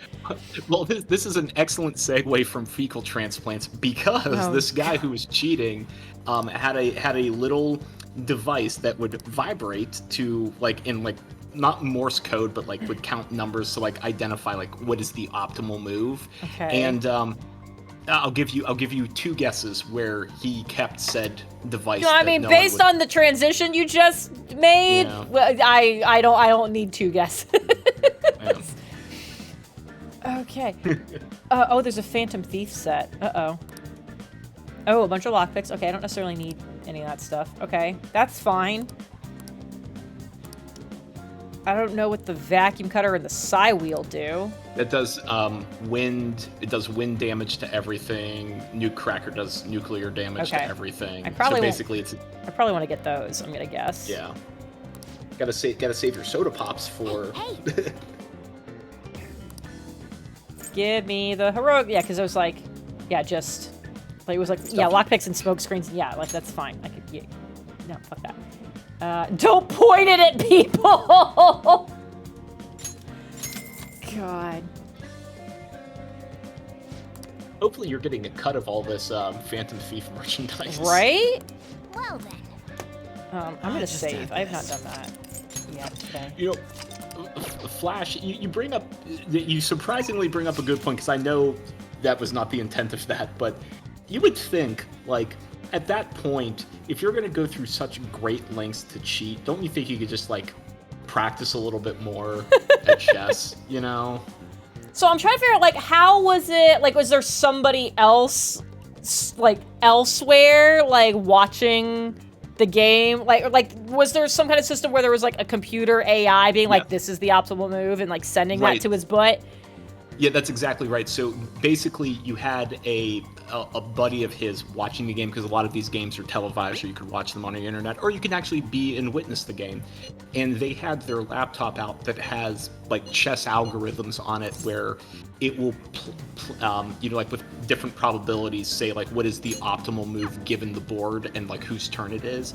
So what you can do then is if you just identify the piece, so like if you like punch in like F6. So like whatever piece you have at F6, you know that you have to move that piece for the optimal move. And if you're proficient enough at chess, if you know what piece needs to move, you could probably figure out where that piece needs to move that's the optimal move. Yeah, I'll go on and hang out with On. It's because it's either that or I hang out at the flower shop and earn some money and get a lead on a mementos thing. I don't. Well, okay, yeah. You don't worry. You'll get so many mementos leads that you can still max out Mishima's social link without doing all of the. Do I want to max out his thing? Do I care? It helps. Well, we're gonna hang out with On now. Yeah. It's just, in full transparency, like, this isn't me spoiling or telling you what to do. I'm just trying to give you information so you can make an informed decision. When Mishima's ranks max out, the amount of XP that all party members get, including people on the bench, nearly double by the end of his social link. So if you're wanting to like be at a decent power level, it's helpful. Okay. Follow-up question. You don't have to tell me who or anything. So right now, my party is on Ryuji and Gwen. Yeah. Is there anybody in that list that I should not, like, should I be replacing one of them with someone else in the future, and so it doesn't make a ton of sense to, like, if I'm gonna choose between people to spend time with for social links, that be like, don't, focus on these other ones, don't do this person. I think what you're doing right now is you're perfect right now, because I would say Ryuji and Matt Mercer are interchangeable because they're both tanky. Okay. So if you're committed to Ryuji, you're committed to Ryuji. There will be characters later that I think could replace On, but I still think while you have On in your party, you're still doing the right thing. Okay. And if you're going to take On somewhere, you need to take her to the fashion district because she's going to give you something very important. Cool. Okay. Because I've been saying this since like the beginning of the game. Where's the fashion district? I think it's Harajuku. Fashion capital, yes, okay. I don't know why we're worried about what that street is. Sure, yeah. Okay, let's get going. Go shopping with go shopping spree. Yeah. Shopping episode. With Kyoko, we need to get a lot of pleated skirts and ties. And gloves to cover our gnarly hands. Okay. Yes, run, go. Are we done? Oh, okay. We're already done. Yeah. So Flash, the way they caught him is that people observing the game noticed that he was making optimal moves, and not like that Max guy from Norway who's the current Grandmaster. Like, even he doesn't make perfectly optimal moves every single time, and like this guy was making the optimal move every single time, as if a computer were playing. Hey. What was that sound for? I don't know, but I lost my train of thought. What just happened? God. That was... She's clearly seen the Brennan Lee Mulligan clip that dropped on Monday.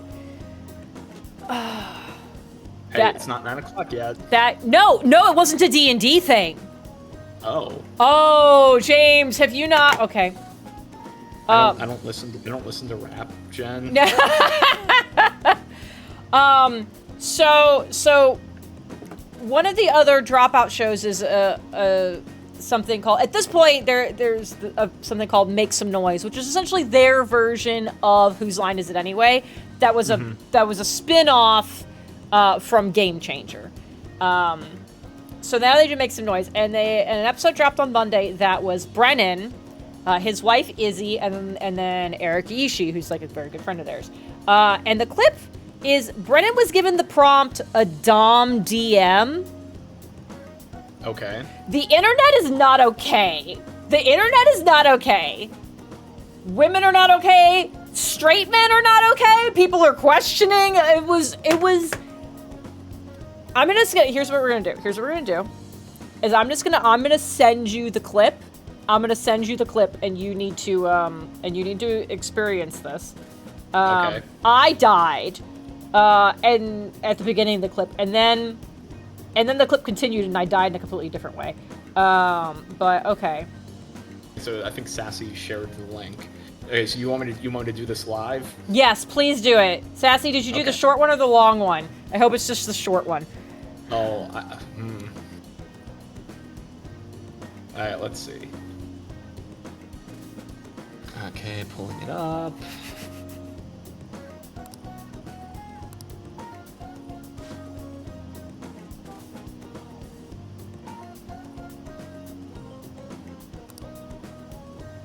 Oh yeah.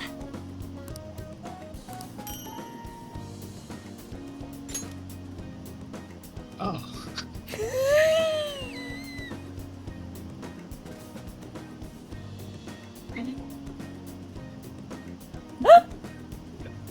Oh my god.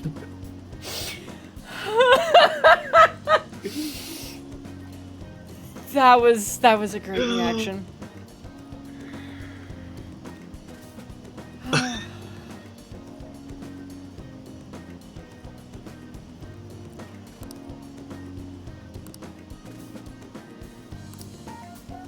Oh, wow.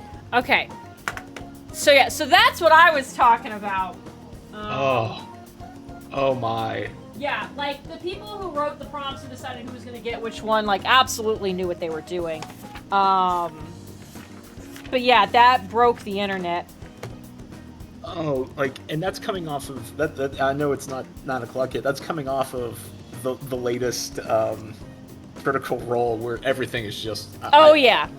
There's an energy on the internet this week, and I don't. Is it a full? There is a full moon. I don't know if it's because it's a full moon. There's an energy. I don't know how to feel about it, Jen. Oh god. Anyways, I don't remember what made us go there. I think it was Kyoko's. Oh, that's right. Yeah. So, anyways, yeah. So the initial clip stopped after the. Okay, so you rolled a 3. Because let's be honest, the important part happened right before that. Cassie sent me the full minute. Yeah. I got. Yeah. Yeah. No, the initial clip, and then they dropped a longer clip. It's. Banana. Yeah. There was a lot going on there. Okay, so you said I needed to come to the fashion district so I could get something important from On. She gave me an Idol poster. Oh, excellent.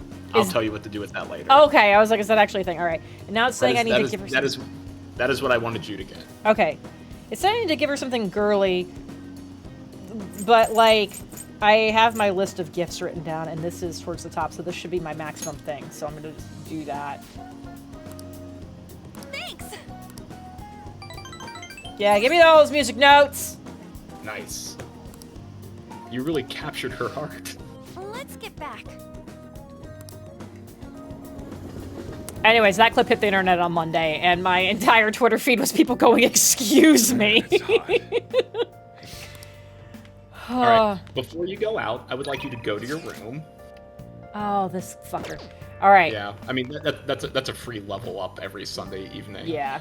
Go to your vacant shelves that's by your bed. These. Oh yeah. Yes. Okay. You can decorate your room. I would like you to hang up the poster, please. Okay, great. That's.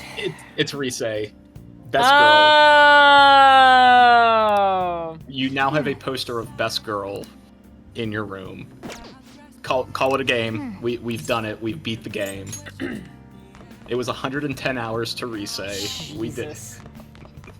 Laura Bailey returns. That's right, Liz. Laura Bailey is back. You can't escape her. So I need to do this guy. Laura Bailey will hold you to your commitments throughout the whole series.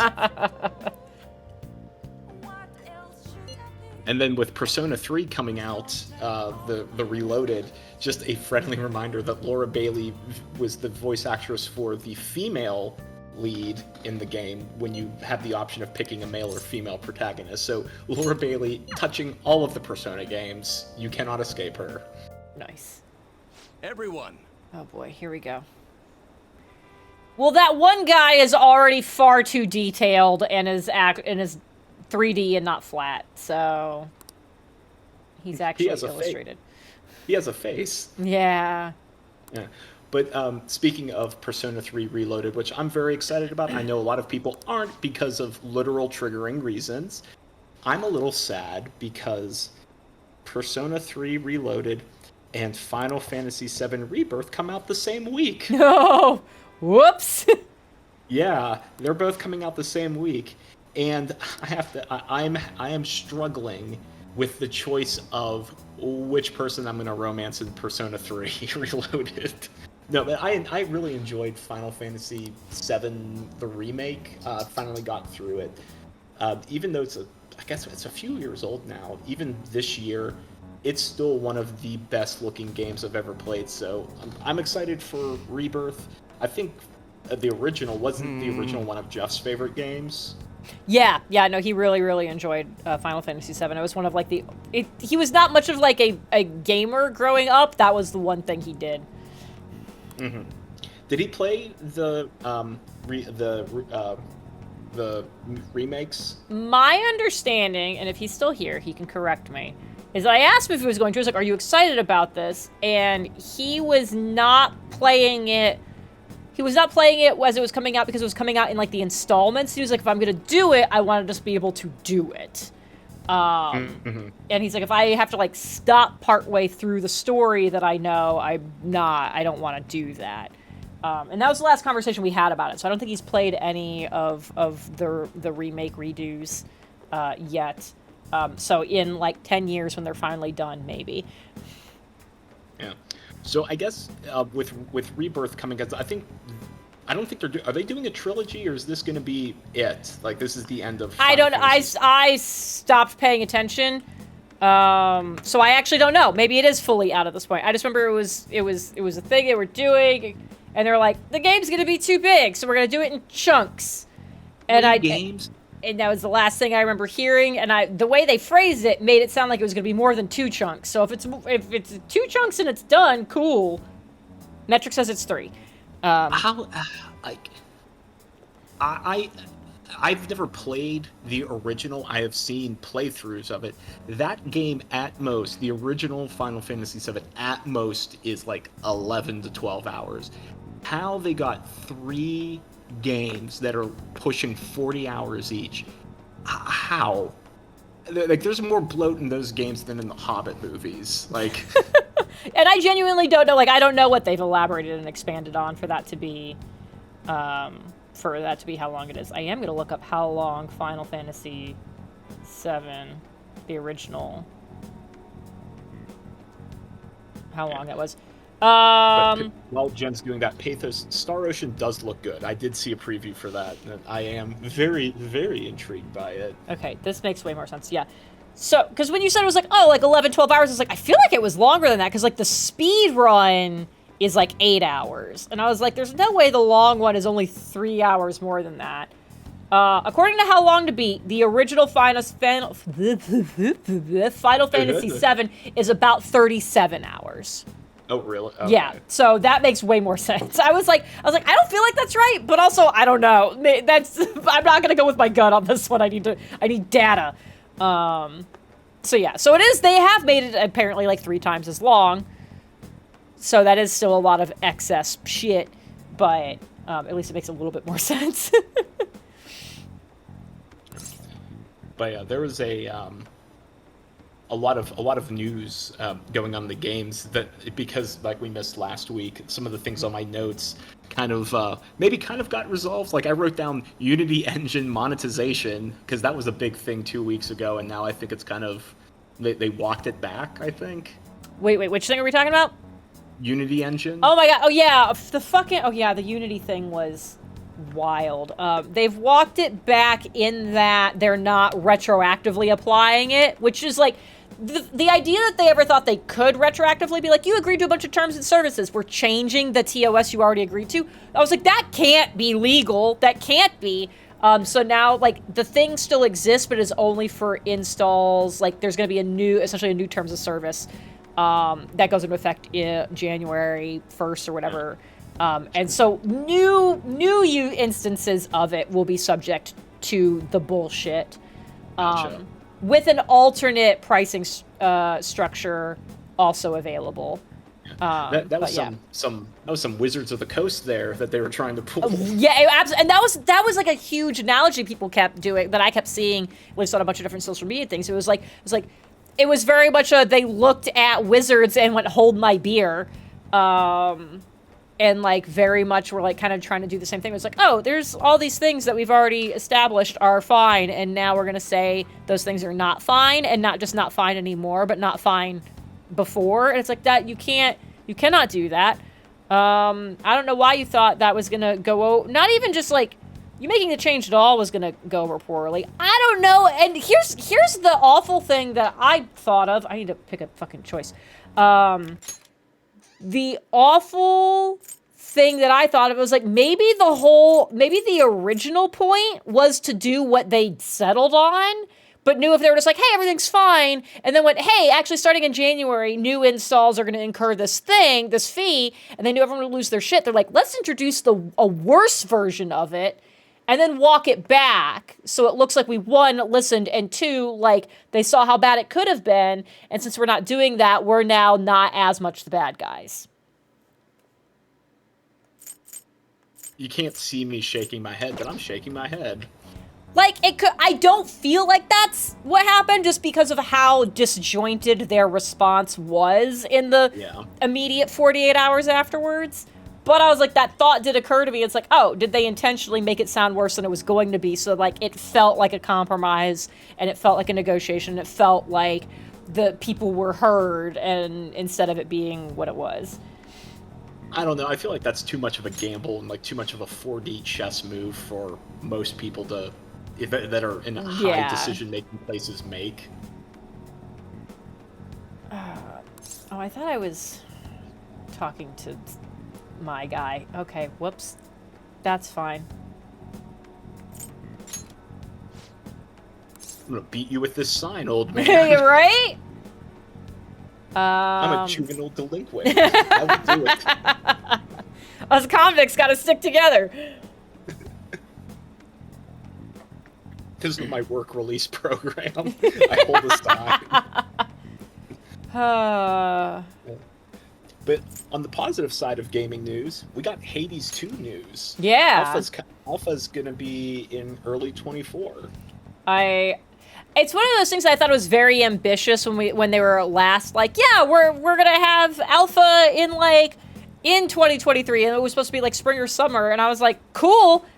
That feels really ambitious, but cool. And then it super has not happened. So I was like, I'm glad that there's a new date for it, and I do feel like the new thing, based on how things looked when we got the initial announcement a while ago, I was like, yeah, that feels like it's probably pretty doable. I have to decide if I want to.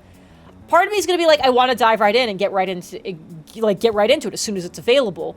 But knowing that, like, storylines are incomplete and, like, all of those other things, I was like, do I want to get into it immediately, or do I want to wait till it's more complete before I play it? So I'm glad I have a couple of months to think about it.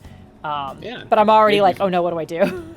Yeah, you could finally wrap up Tears of the Kingdom. Oh my god, I haven't touched that in so long. I just don't have time. I've been trying to crank out so many dicey things, but I feel that.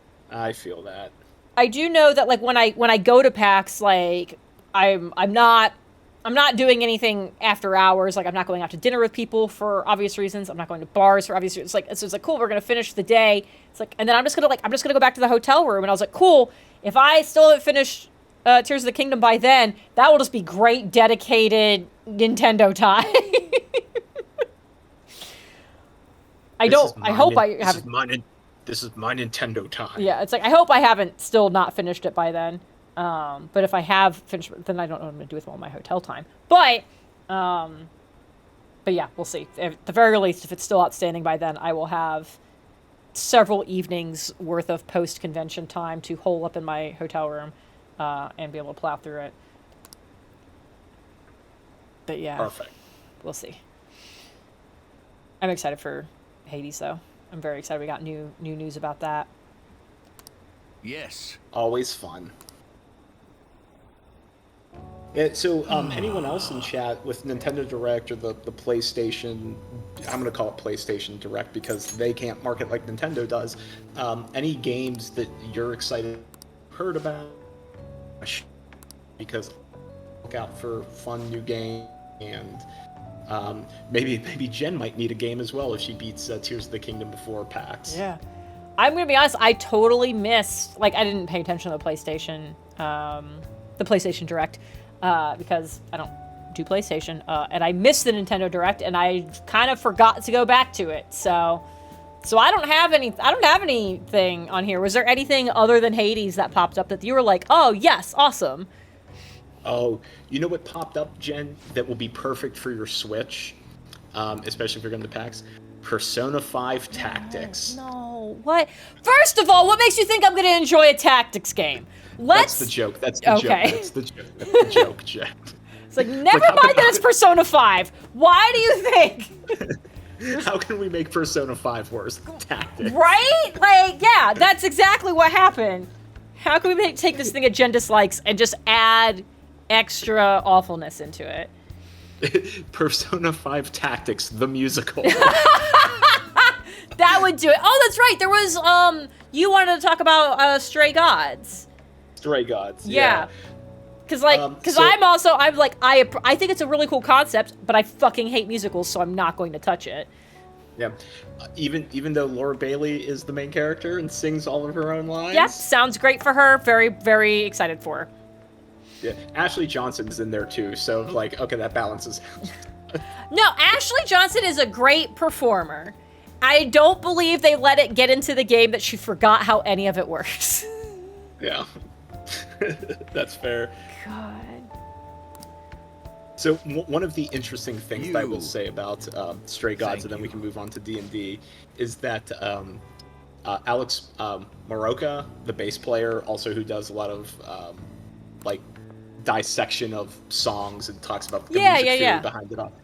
He was saying when the game released that for one song that's on average about 3 minutes in the game, he recorded 30 minutes of bass lines for it because depending on the decisions you make throughout the game, the song would take on like a very different sound to it based on all of your decisions. That's cool.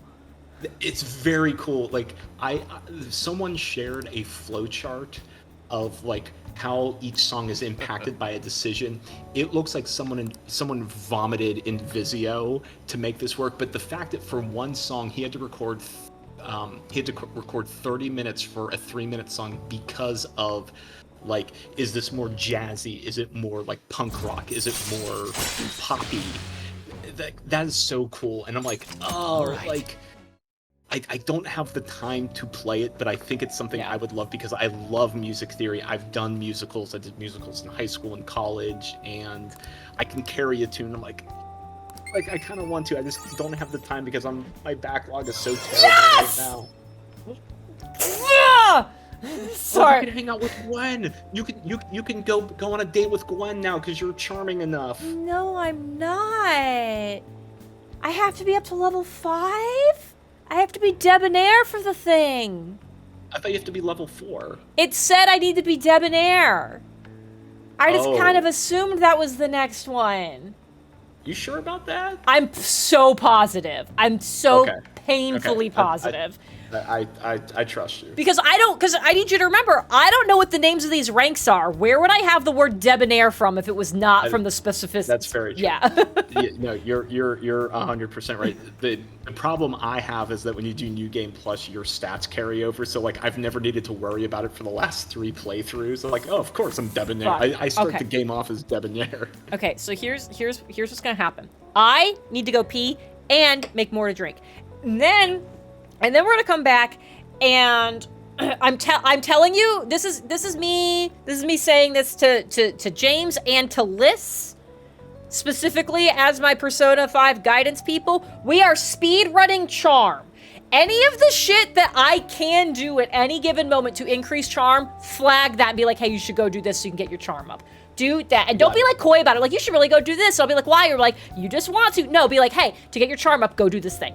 So saying that. Anyways, drink, pee, and then, wow. Don't drink pee. Don't drink pee. Please don't. I don't care what Brennan said. Do not do it. I said those in a very incorrect order. I'm gonna go, and then it's 9 o'clock so we can have D&D time. Because you said you had a joke. I still have my one non-D&D thing. But you can tell a story while I'm gone. I will be right back. Yes. So, chat, this is my segue from Stray Gods, the musical. For Jen's running a campaign, and what I like to do is to build a playlist for my D&D characters in kind of like a Peter and the Wolf way, that the songs that I pick and the order in which I put the songs in the playlist tell the story of my character, or at least how I envision my character. So I was doing that for my character in Jen's campaign, and there was one song from the Xenoblade soundtrack that came up, and it reminded me of something that's very painful for me to share, but I'm going to share it anyway because I think it's important to share feelings. So those who are familiar with Xenoblade, there's a very big, internet discussion around like who's better. And these are the supporting ladies of Xenoblade 1 and 2. So there's Melia from Xenoblade 1, and then there's Nia from Xenoblade 2. And I feel like the community has really buckled down in the Melia versus Nia, and it's usually very playful and like, oh, Melia's the best, or Nia's the best. They're both in Xenoblade 3. And the cool thing about these characters being in Xenoblade 3 is that when they're in your party, the fight soundtrack changes.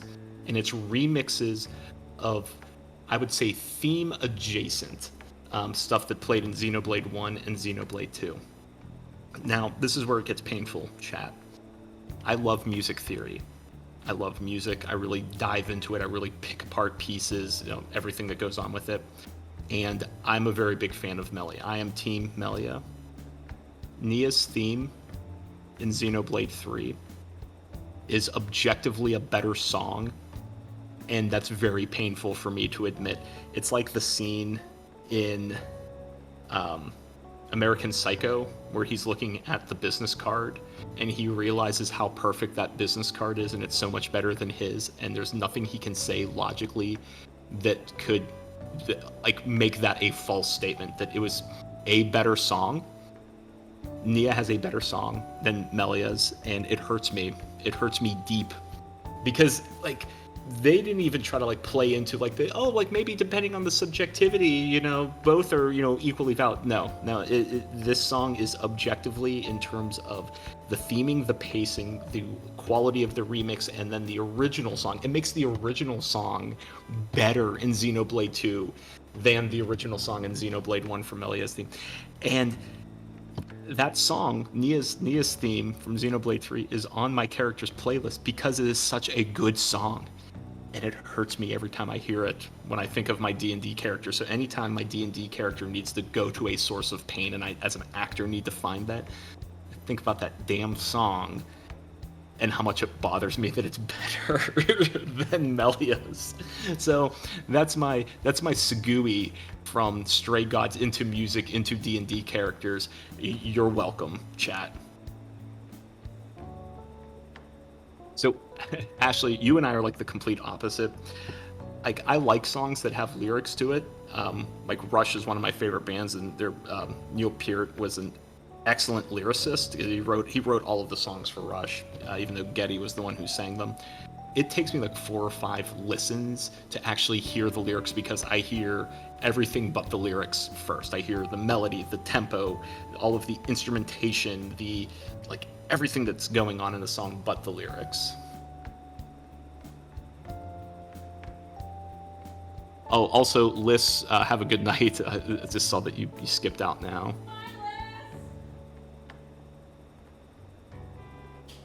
Oh, Star Ocean has a story demo? Okay, thanks, Pathos. I'll have to check that out. I'm still working my way through Baldur's Gate.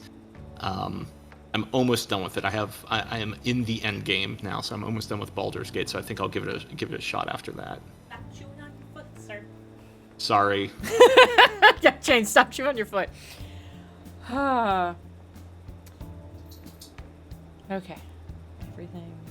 Hi, welcome back. Thank you. Thank you very much. Okay, I did things in an appropriate order. I'm not repeating them because I'll say them in the wrong order. You have your instructions on helping me speedrun Charm. Yeah. Sir? Hey, sir? Yes? Hi. Can you not do that? Sorry. Thank you. Here, my hands are here. Do you know what's really exciting? I didn't like that. What's really exciting is Tucker has started responding to me more. Really? So when he was going deaf and had gotten mostly deaf, it was immediately, he had a really bad ear infection. And he was on some drops that went to his ears for it. And we ended up finding out later that one of the risks of these drops is it was a bad ear infection, could cause some major other issues. And so we had to go kind of hardcore with the eardrops. And one of the potential side effects of the eardrops is so the way dogs hear is all of those little fine hairs that are in their ear like vibrate. Like they're less like eardrummy and more these hairs. And these drops can essentially destroy those hair follicles. And that makes them go deaf. And so it was following this insane ear infection, having to use these drugs or these drops, where it was like, cool, he's not responding to me anymore. Like, that sucks. But like, it's been a solid like year and a half since those drops, and I'm wondering if maybe it truly was the drops fucking with the hairs and the hair follicles, and maybe it's been long enough that like they're kind of like repairing themselves a little bit, because he's answering me more, which is kind of exciting. So that's awesome. I am happy for him and for you guys, because I know like the last time I was down there, it was like even very clear to me that he was not hearing very well. Yeah. But I just said, "Excuse me, sir, can you not?" And he looked at me. So either he knew he shouldn't have been doing it and was checking to see if I was watching, which would be very intelligent on his part, or he actually heard me. So I choose to believe it was that he heard me. Anyways, I know you dipped into D&D territory a little bit talking about playlists. I want to tell my one non-D&D story, and then we can do D&D things. Please do. So this weekend, All right. one of the few non-Turbo Dork paints that I use, I'm almost out of, for inking dice. And so Michael's was also having a sale, and I have to specifically get this particular brand is only at Michael's. So I was like, cool, I'm gonna pop in there and just get another bottle of this. And I got in there, and the entire wall of the paint that I need is all fully stocked except for the shade that I need. The one I went in there for is absolutely empty. I'm like, well, fuck. So I'm like looking for alternatives to maybe like cheat my way through for a little bit. And while I'm there looking at all these paints, this girl comes up to me. This woman comes up to me, and she's like, "I'm so sorry. I know you don't work here. I know this. But you look like you know what you're looking for, so I'm hoping that maybe you can help me." I was like, sure, like, what do you need? And she's trying to work on, like, a craft project that she probably saw on Instagram or TikTok or something.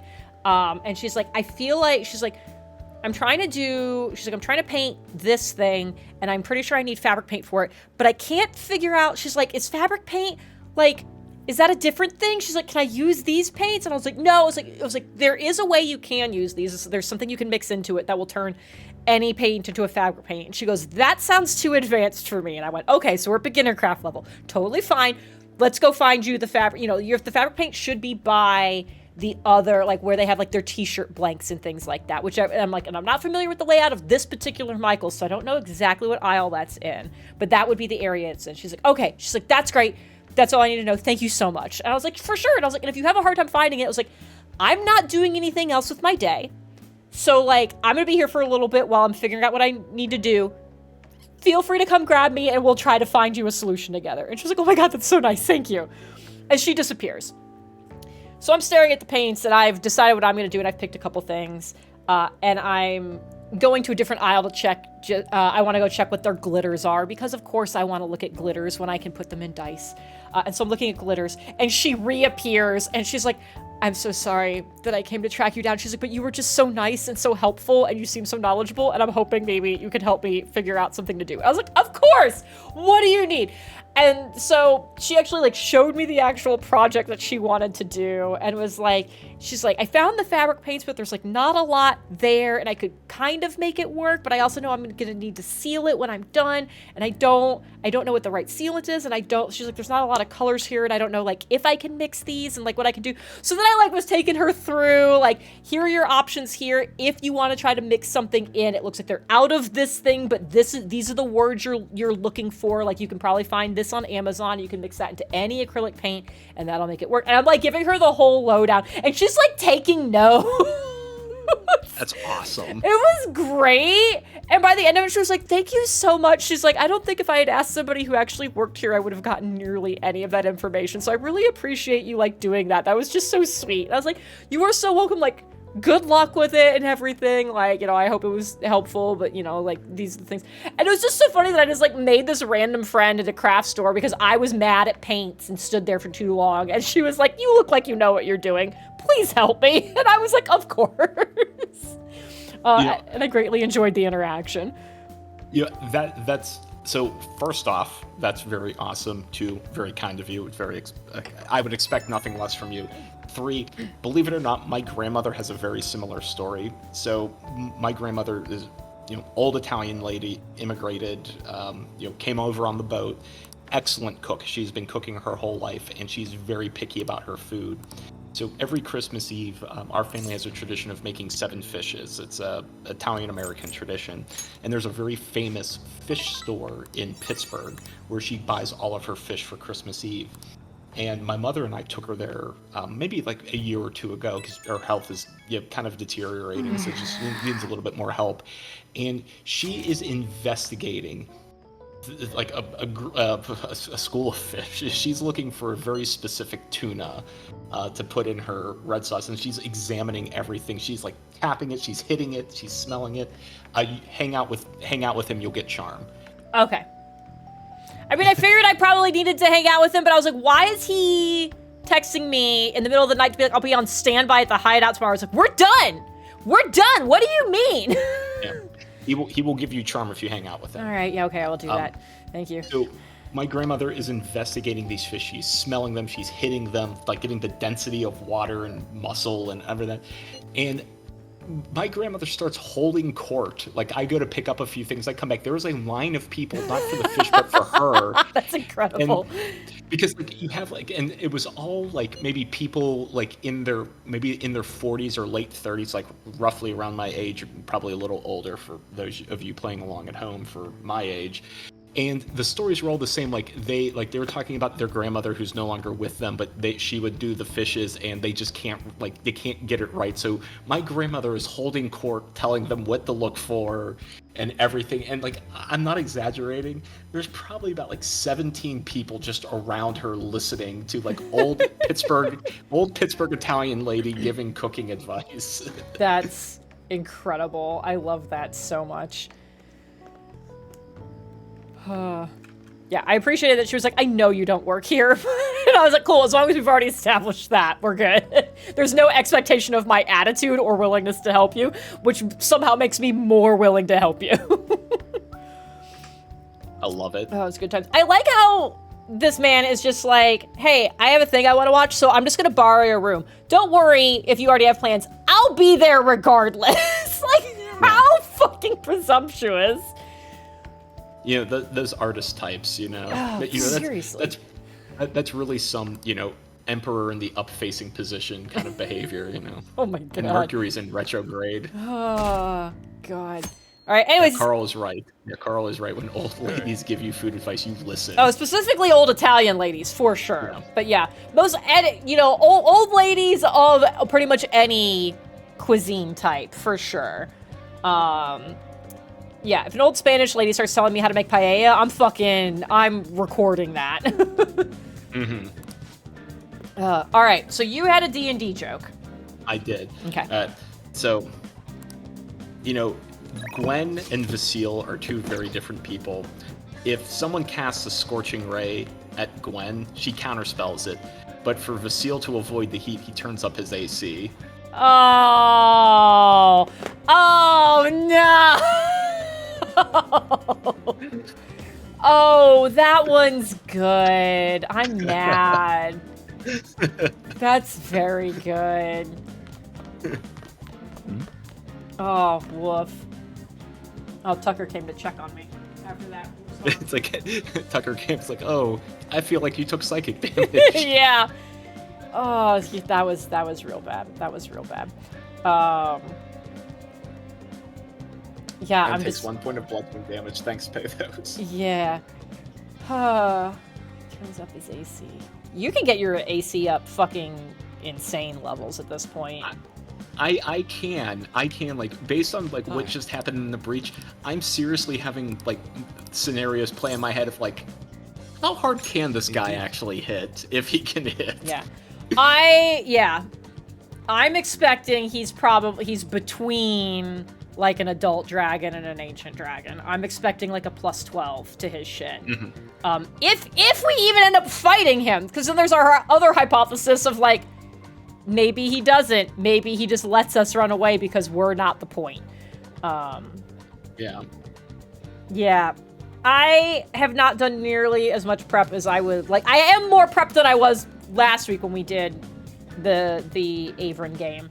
But I'm not as prepped as I would like to be, because every time I sit down to think about D&D, I'm like, okay, I'm gonna plan for Friday, because we're playing on Friday this week. So we're gonna plan for this.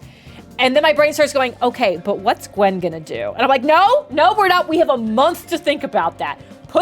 Do that later. And it's like, hey, here's a cursed thought for you. What? And I'm like, stop it.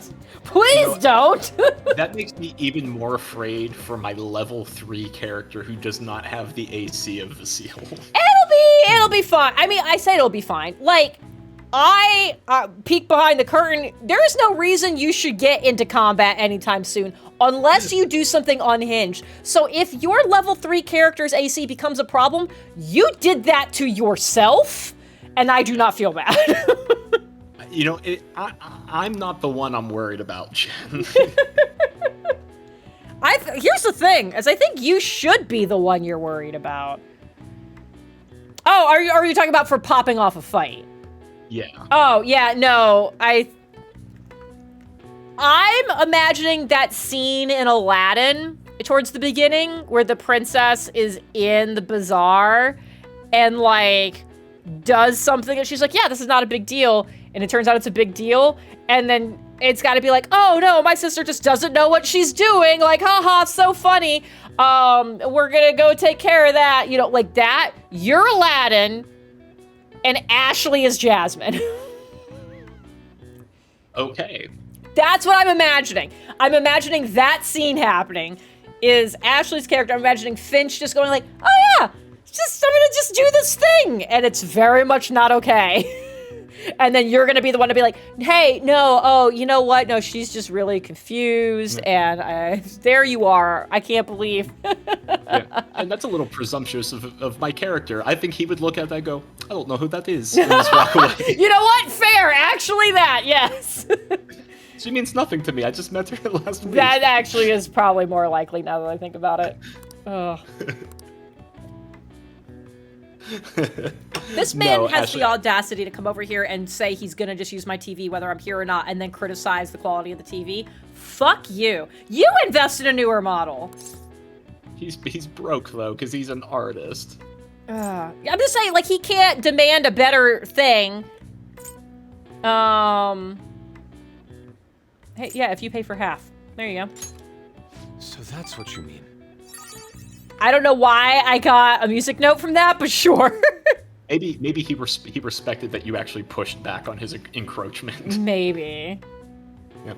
Sassy. Krilla ditched immediately. Like, we turn and this monk is gone. Gone. She's like, I'm going home. Fuck this.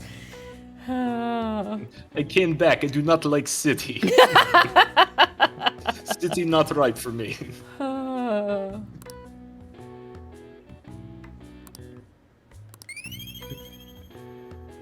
Look at all that charm. Here's the thing, is there like a set number of music notes, or are the Yes. music notes just generally representative? No, there's a set number of music notes for each level. Okay, here's the thing, is so I just leveled up. How many music notes does it take to get from 4 to 5? 1 second, I'm looking it up Yes. right now. I'm actually gonna write this down. We're gonna fucking count, yo. I just got 3. I'll keep track. Let's see here. Social stats guide. Thank you, Samurai Gamers. I mean, thanks, random website. Okay, charm. So you just hit rank 4? Yes. Okay, so you hit rank 4 with, 92 music notes was the magic number to hit rank 4. So you've got 92 music notes. You need to get to 132, so you need to get 40 music notes. God, 37 to go! Oh, fuck. Fortunately, almost like the game was designed around this, there's a lot of ways to boost your charm specifically in the month of August. Oh, interesting. Yeah. Very charming month. It's very You got august. some time? Hey, don't groan. That's where the word actually comes from. That doesn't make it not bad. Oh, he wants me to keep hanging out? Yes. Do you want to go to get the naked bathhouse. together? Okay, is that actually what I want to do? Yeah, it'll give you charm. Fuck. All right. My apologies. You're doing this for Gwen. I'm getting naked with Matt Mercer for Gwen. Oh my god. Can we put that on a t-shirt? Oh no, I hate this, a steamy bath with a dear friend. This is. Speaking of steamy baths, Critical Role. Oh my god, fucking what an unhinged series of episodes. Oh, I don't like a steamy bath with a dear friend. That may just be the stimulation I need. Dear Lord. So we know where Matt Mercer delved deep to Right? pull that. Dear, oh boy, okay. Meanwhile, Morgana's just licking himself in the back. Yeah. All right. I have a D&D question for you, Jen. Okay. Is there a devil contract appeals court? I'm gonna go with no. Because, like, I'm gonna go with no because of the idea of, like, a devil contract is gonna be written in such a way that it is specific, and just because your interpretation was incorrect, that's not their problem. Right. So I'm actually coming at this from a different angle. So Okay. I was just curious because there have been games I've played in where contracts with devils are made, and like you have to look for the fine print. You don't want to get tricked and all of this. What powers exist to make the devil uphold the contract? Like if the devil is in breach of contract, who is the arbiter of making sure the devil abides by the contract? I mean, I kind of view it, and maybe this is incorrect. I guess this is you finding out how I run games when I answer this, and maybe that was the whole point. No, that was not the point. But go on. The point. Is that I view a devil contract the same way I would view like a fae contract and like all these other things where it's like that, like there is not a mechanism with which they cannot keep up their end of the deal. That like that cannot happen, or if they fail to, that results in a very permanent, like the contract is null. And I'm not going to say, like, dead. Their equivalent of dead, I think, is what I'm going to go with, knowing that, like, a devil doesn't really, like, die, but can get, like, super knocked down and be, like, in very, very bad places on the totem pole. It's like, I think them not following it means, like, cool, the thing's just not, that none of that matters anymore, and they, just by, like, virtue of the energy of the space, like, suffer for that and are punished for it. So it's not like Asmodeus is reviewing every contract and making sure that his devils are upholding it, but like, because then like my thought process was like, well, if Asmodeus is the arbiter of contracts, what if Asmodeus breaks a contract with someone? Yeah. Like who is the arbiter of Asmodeus? I feel like it's like there is, I feel like for like devils and fae and like all the kind of stuff that there is like, that a contract is a truly, like, arcanely binding thing, and that there is not an arbiter for it. It is essentially, like, the weave of things. Is like, cool, this deal has been made, you are bound to it, and, like, you don't necessarily know what will happen if you break it, but you do know it would be what you would consider very bad, whatever that means for your type of existence. Okay. That was just a random question. I wasn't trying to fish for your DM style. It literally has come up in Baldur's Gate, has come up in my Friday campaigns. It may come up in Breach with certain party members and their friends. Yeah. their work friends and their work friends. Yeah. There's a lot of potential weird deals being made in the next several hours of Breach time. Yeah. Vasile is mortgaged up to his eyeballs. Yeah, you're gonna have a weird afterlife at this point. But yeah, no, the way I view it is that there's not an appeals court because it is not. Like, there is something greater than all of these. Because, like, the way I also view, like, even gods is they are beings that exist in a universe that existed without them. So, So, like, there is something larger governing everything, whether anybody understands it or not. And I think there is, I feel like the weave of magic is the ultimate arbiter, and it's not something you can appeal to. Okay. I like it. That actually puts my mind at ease, because I'm just thinking, like, the devil makes a contract. It's like, okay, I'll keep your family alive if you pledge your soul to me and you do this, and then as soon as you sign the contract, the devil kills them. Like, sucker. Yeah. Like, what's the appeals process for that? Yeah, I mean, I look at it like let's say there was a devil you made that deal with, and they're like, yeah, I'll protect your family or whatever, and then they don't, then whatever you promised them is no longer, like, their half the deal has already been terminated. So, like the contract's broken. Like, that's it. Yeah. So, okay, let's think about this for a second. Hi, you're pacing a lot. Do you need to go outside? I'm gonna go see if a dog needs to finally poop for the first time in 3 days. Hi, buddy. Oh, come here. James, do you want me to put it on break, or do you want to vamp? Oh, no, I can vamp. Okay. I was just looking through my long list of things I wanted to talk about. Yeah. Yeah, you know what? Carl, that might be... I was honestly thinking about that, too. I think it would be fun to try to stream the games again. I have not discussed it with Aaron or anyone, but, I mean, I would be up for it, because I think we're hitting some... We're hitting some fun things and some fun developments that would love to share with people. Carl, would you like to hear something juicy about Vasile?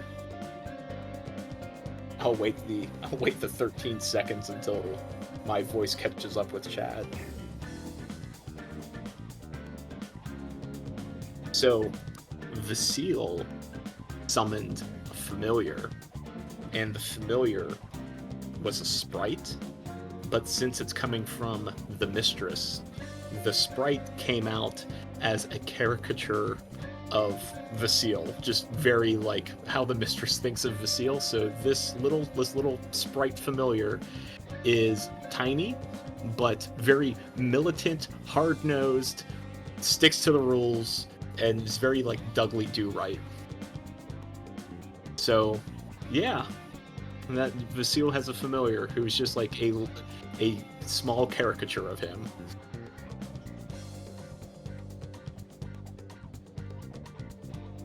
So yeah, things are getting interesting. And Vasile's cleric warlock leveling.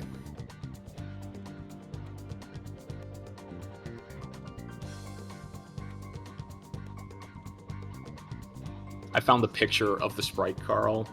I found a heavily armored sprite on the Googles, and it was perfect. This tiny little sprite, just like a bee. There's no way that this thing should be able to fly with all of the weight on it. Oh yeah, I mean that was around when we still streamed. That Vasile made a contract with an angel of the mistress, and he took levels in warlock. So he's a part cleric, part warlock who has very fun eldritch blasts that pulls things closer to him.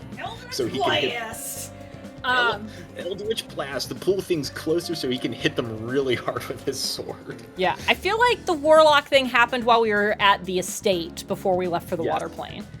That's exactly what happened. So I could partially hear you, but we were at the edges of the range of my headset. So I heard you talk about the sprite. I heard that you talked about the sprite. Did you talk about the fuckery that happened with the appearance of the sprite? No, I did not. Okay, so here's... Okay, you go on. I was gonna say, here's what I think we should do, is because I heard the conversation about, like, maybe start streaming it again. I do not think that will happen, for a variety of reasons. The first of which is that we do not have a regular schedule. It's a fucking nightmare even trying to find when we're gonna be able to play. So there's that. But I do think we can, like, go through what happened last week for everybody who is interested, and Carl and all of that. So So I think we should do that, go through the whole thing that happened, because we should talk about your fucking Sprite. We should talk about why I got so sweaty I had to literally go shower before I could go to bed after the session. And do all of that stuff. So do you have any other non-breach things on your list before we deep dive into what that fucking session looked like? Yeah. Just one thing. So also, there's a heat wave going on. Yes. You can hang out with friends, but if you want to boost your charm, Okay. I would go to Central Street and go to the diner and get the fruit and ask for the fruit tea drink that they have there. Diner, fruit treat, fruit.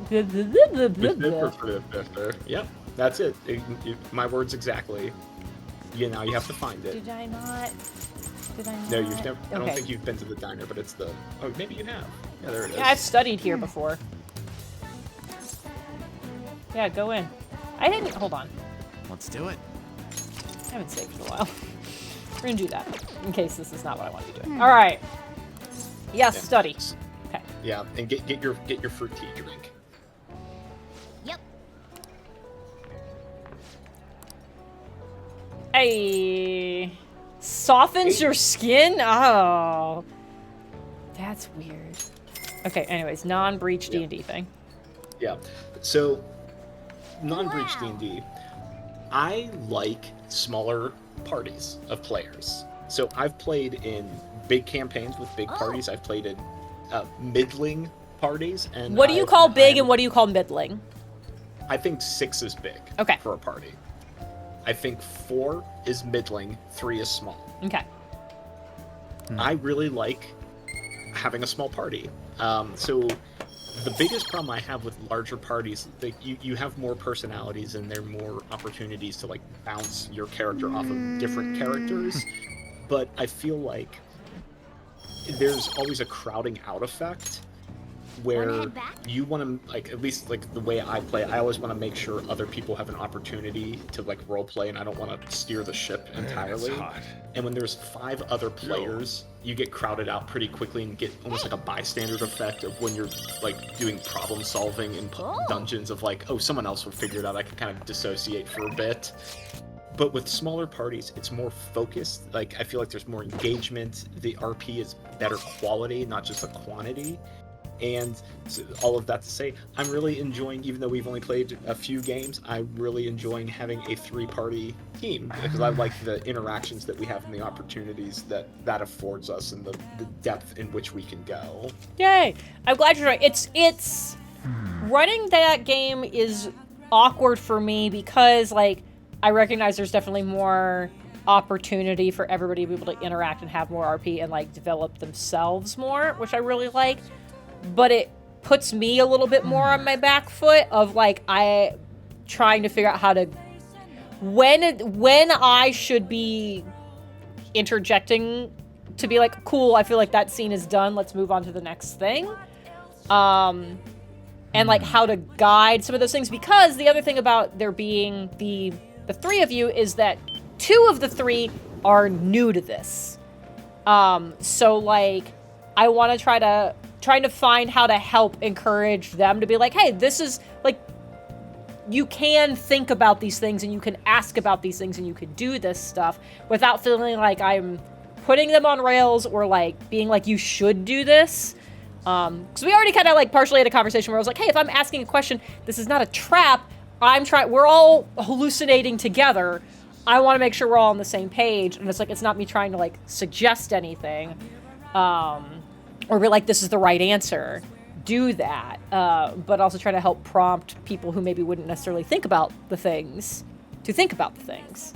And it also feels like everything is so much more rapid fire when there's only 3 people. So like, I have already very much noticed that the amount of prep that I would do for 5 players is not enough for 3 players. Because you guys will chug through things so much faster. So it's like, oh, I have to do more work to be ready for a session for a 3-person group than I would for a 5-person group. Because there is so much more, I guess, limited interaction in that the 3 of you can only talk to the 3 of you. And and it's just like, hey, like this person can talk to number 1 or number 2, and it just pretty much like goes in a triangle. But as soon as you add a 4th person, you're not just adding 1 more connection, you're effectively adding 3 more connections, because that 1 extra person connects to the other 3 that already existed. It's like, it becomes like, exponential's not the right word, but it's the closest I'm going to get for this conversation. It's the Fibonacci sequence. Yeah. So like, more people fills more time way faster, and certainly not linearly. And it's like, oh, I have to be ready for us to go much further at a time, which is an awkward adjustment for me to be trying to make like on the fly, because we were also playing more often. So I'm having to do more prep per session and prep more often. And I'm like, okay, didn't anticipate that pairing. Okay, so I'm still trying to like figure that out. Well, I think you're doing a great job. Well, thank you. I appreciate that. Hey. So I'm still trying to figure that out, while also balancing the fact that I DM online way worse. I feel like I do way worse than I do in person, because I have such a hard time with where to be looking. Like when you're in person, it's like I'm looking at my notes or I'm looking at people. And if I look at you in the eyes, like I can see you at the same time it looks like I'm looking at you. And I think this is the thing we've talked about with like when we were streaming Breach. It was like, I can't be looking at the camera so it looks like I'm looking at somebody and also be looking at the person at the same time. Mm-hmm. This is not how it works. It's like, and that sucks. And I feel like as a DM, I try to read people so much more. And it's like, cool, if I'm going to look like I'm talking to you, I can't be doing that. And it's also harder for me to get the vibe from all of the people, because I'm only seeing just like a headshot of you. And I'm not seeing all the other things. So I'm like, I'm getting less feedback while needing to do more things. And I'm like, oh no. Oh no. And it's a little rough. And especially because I am also out of practice, because I haven't DM'd in months. So there's a lot of things. So I feel like I'm stumbling through a lot, but we're getting there. We're getting there. And yeah. As someone who's almost exclusively played D&D online through Discord for the better part of a decade, you're doing great, Jen. Well, thank you. I appreciate that. Just imagine once I get back into my rhythm, if you think I'm good now. Oh. I gotta bring... You're getting engaged to Robbie Damon? Oh, wait, what? What's happening? No. I mean, like, yeah, I would not be upset. Jeff is gone. I already know he's gone. I can say that. You say, like, Jeff's alive, chat. Don't worry. Yeah, he's in Michigan and clearly asleep, so.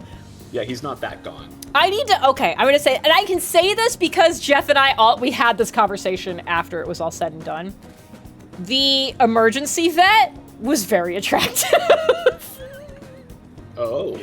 And part of it, I was like, I'm assuming it's also partially because, like, he was not only just, like, attractive, but also, like, he is there working the night shift helping animals in crisis. Like, how can you not just fall in love with a man who's like, yes, I will work a 12-hour overnight shift to be on call to help your pet babies? Like, yeah, so, like, we got home and everything, we were exhausted. We're still worried about Griff. We're trying to, like, figure out how to get him into the bed so we can keep an eye on him and also maybe hopefully get some sleep. And I just made a joke, and Jeff kind of looked at me. I was like, look, I'm sorry. I was like, maybe it's just because I was freaked out, but I was like, he was cute. And he saved my baby. So, like, of course I'm attracted to this man. It was very funny. What do you mean the D&D mod one-shot no longer exists? What do you mean? Did they break my links? Did they break those? That would be upsetting. Huh. Anyways. Ashley, it's okay if you have leg bounce syndrome. E sits immediately next to me when we play in person, and she does the leg bounce constantly. And that one's not a big deal if I can see it. The problem is she's next to me, so I feel it.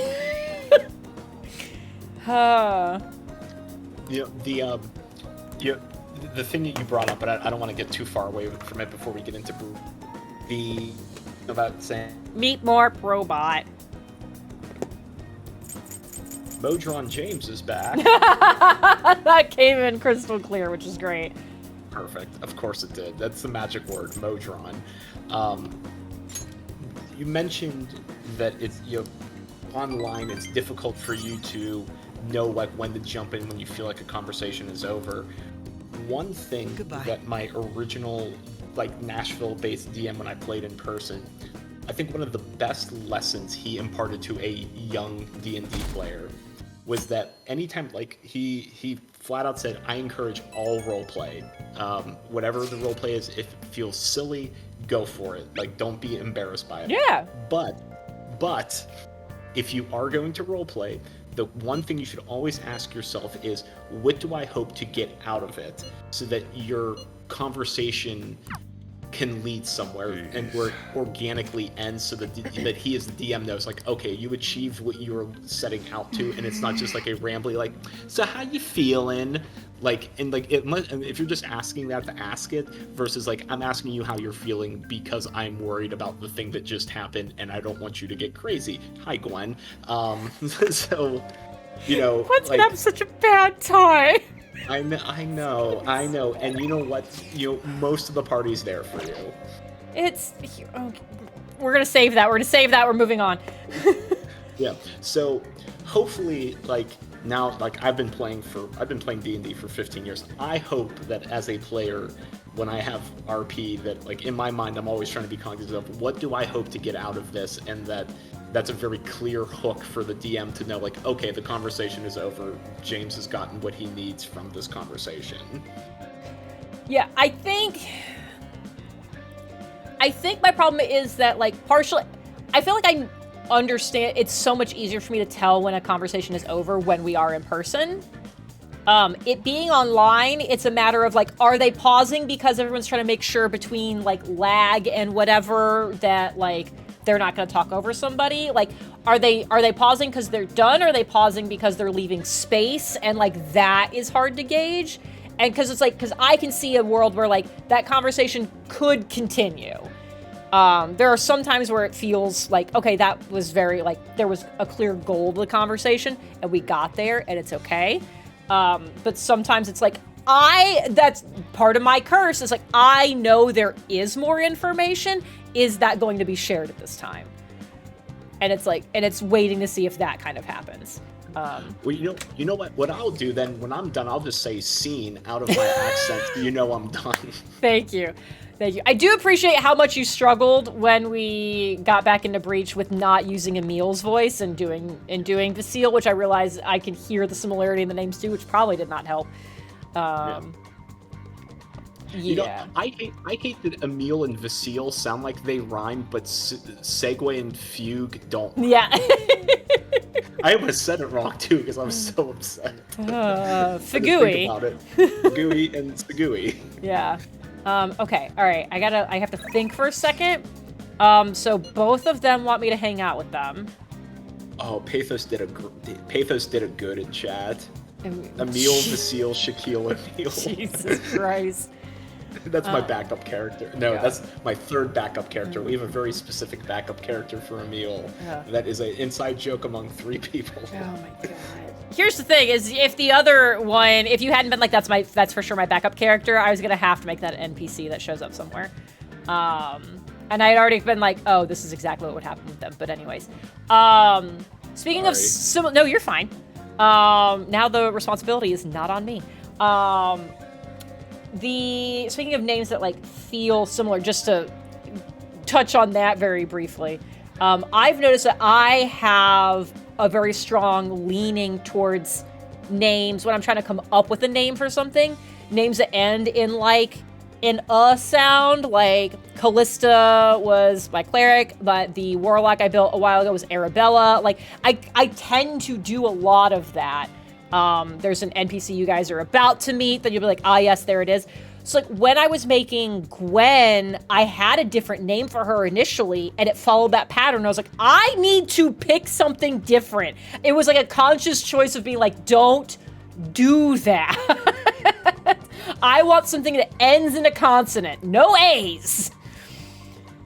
I don't remember what the original name was, but it also didn't feel right too. And I was like, I like this name. We'll do that. And then I landed on Gwen. And I was like, cool. This feels right. We're gonna go with that. Yeah. So, two things on that. And this is both Baldur's Gate related. I'm going to try to make this as vague as possible to not make it spoiler. But first off, I shared a picture a while back that there is a blue tiefling named Callista in Baldur's Gate, and I think that's hilarious. First off. Two, there is a character that I will not name in the game, but their story arc is kind of similar to Gwen's in the way that Makoto and Gwen are kind of going through similar things and kind of similar personality traits. And the kicker is that her nickname is Jen with a G. No. And that happened 87 hours into the game, and I'm just kind of like leaning back in my chair. I'm like, oh, this game has gotten into Jen's head, and they've just extracted all of these beautiful details, and I am here for it. Someone from Larian hangs out in our streams, and whoever you are, thank you. That's the only conclusion I can come to. Yeah. Before I forget, because this might be useful for next week before I join the stream. Yes. In the month of August, if it is a heat wave, that is when they offer the fruit tea at the diner, so it's not an everyday thing, only on heat wave days. Okay, that is good to know. I will probably forget that, but I'm going to try really hard to remember. Yeah, so that's how you'll get your charm. And if it's raining, you get charm by going to the bathhouse. Yes, so I'm hoping the rain stays by the time I get off the fucking train. Okay, good. Bathhouse! Yeah. But do I have fucking crossword? The cleanse is fast approaching. Yeah, but like with names, like usually the way I'll name my characters, I'll usually, because I'm a nerd, believe it or not, and I love etymology. So like I'll try to like do something from an etymology standpoint that makes sense in universe. Like obviously like Greek and Italian and Latin don't exist in D&D worlds, but maybe like if there's something that's equivalent to like an older civilization, I might give it Latin roots or might give it Greek roots and do something like that. So like Vasile, for example, like lore dump because we'll never get to it in game for everyone. Vasile is actually a bastardization of vassal, so one who serves. And I thought like that's a really good name for this character. Yeah, so like I wanted to make it slightly like not on the nose, like just calling him vassal, but Vasile is close enough. And then Fekomati just is Greek for God's eye. So he serves the watchful warden, whose symbol is an eye. So I'm like, oh, that's his last name. Basically means one who serves the God's eye. Is Vasile Fekomati. Yeah. Yeah. Hey, just back. Hey! For a thing with the guy. Okay, I have to think real hard about what this might mean. Yeah, for Gwen, I've been waiting for a moment, like Gwen is like Jen. Jen is not my name. Jennifer is my name. And I've been waiting for a moment where I'm like, oh, you know what, you got me. Yeah. What's my full name according to Ashley? Jennifer Lozelda video gamer. Is that? I feel like it's that. Yep. That sounds about right. I've been waiting for. I'm like, if things break bad, I was like, if Gwen gets full named, I'm like, I've been like waiting for that. It's like this is gonna be shit's real now.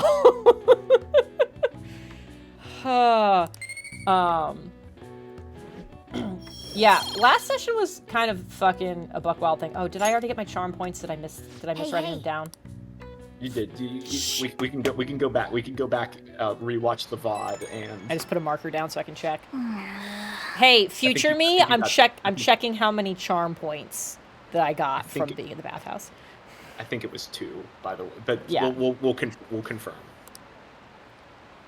Why is everyone texting me at 2 in the morning? No! You can't just invite yourself over again. Charm. It's for Gwen. You're doing this for Gwen. I know! God damn it. Anyways, last breach was fucking insane. Yes, it was. So to catch oh, were you gonna say something else before I recap for everyone? The whole familiar thing was the 5th most interesting thing that happened in that game, and that's saying a lot. Yeah. So for everybody who's been paying attention to either because you watch the stream or you just have paid attention to us recapping stuff, so we are currently trying. Until this past week, our plan has been. We're trying to hit all 4 elemental planes. We're supposed to essentially go talk to, like, there's dragons that, like, kind of, like, rule over areas of that. We're supposed to go talk to these specific dragons to get items that they're kind of, that they're holding on to. And we have to get all 4 of these because they're going to come together so we can do some shit. So we did the water plane, and that was where we kind of stopped streaming because we were in the water plane. We did what we needed to in the water plane. We met that dragon.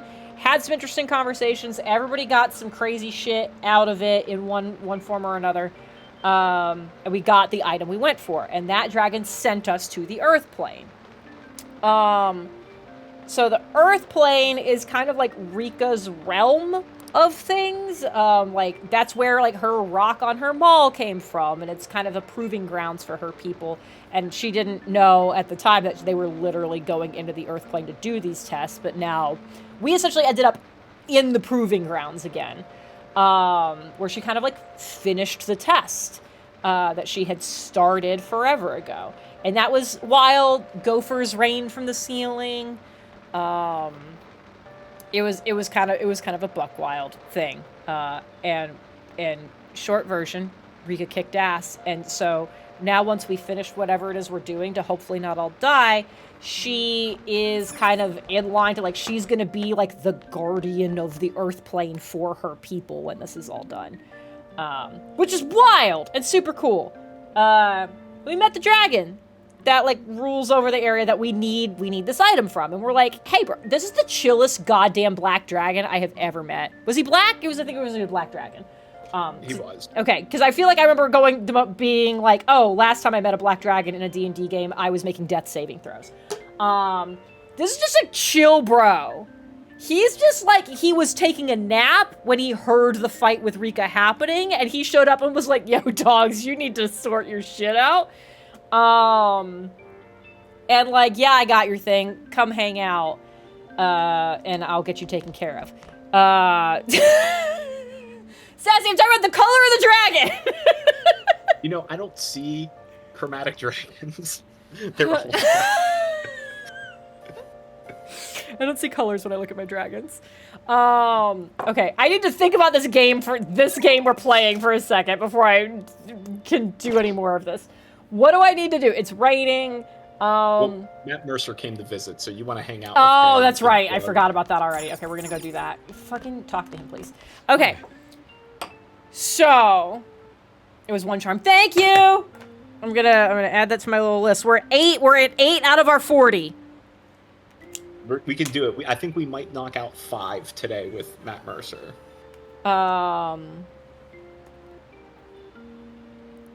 We might knock out 5. What do you mean?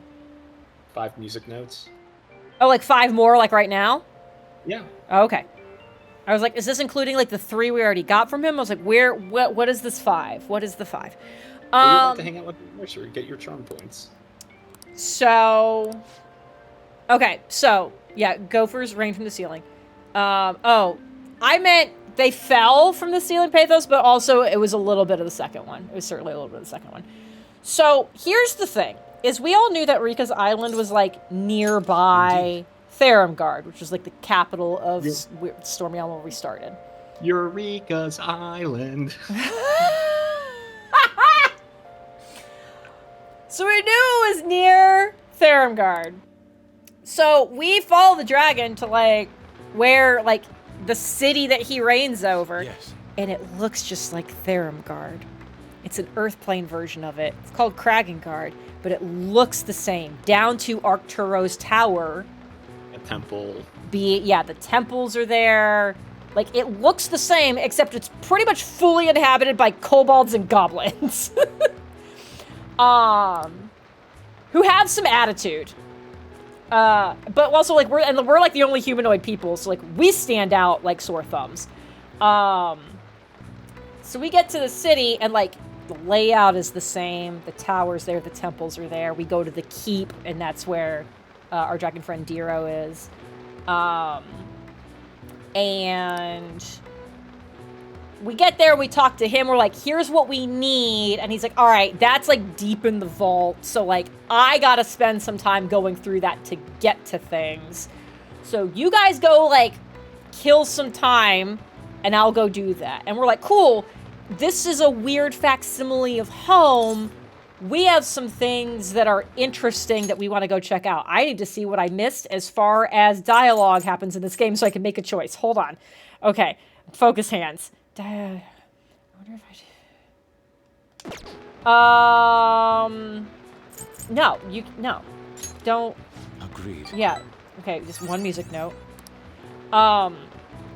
So, like, the religious people's like Vasil and Nico are like, we want to go to the temple district. And then Rika also went with you because there was a temple that didn't make sense. Like, in Theramgard, that's just like an empty garden. And there's a fucking building here. And it's got like a wolf crest over the front of it. And she's like, what the fuck is up with that? So she went with you guys. And then me and Artemisia went to the equivalent of Arcturo's tower because the dragon told us that was a library. And we're like, of course we're going to go to the goddamn library. So, James, while I play the game, do you want to talk about you guys and your temple adventure? Yeah, so Vasil is now a level 3 warlock on top of his cleric levels, which means he took a Pact of the Tome, or Pact of the Chain, so he could summon a special familiar. And I had this plan of, I thought it would be really funny if the sprite was a caricature of Vasil, because this is coming from the Mistress, because warlock. And sent that to Aaron, sent a picture. And Aaron got the personality down. Do you have but some time? Her little twist on it was that since it's coming from the Mistress, this identical looking miniature sprite that is Vasil was wearing the Princess Leia bikini from Return of the Jedi, but with a full plate helm and like the caricature of Vasil's personality.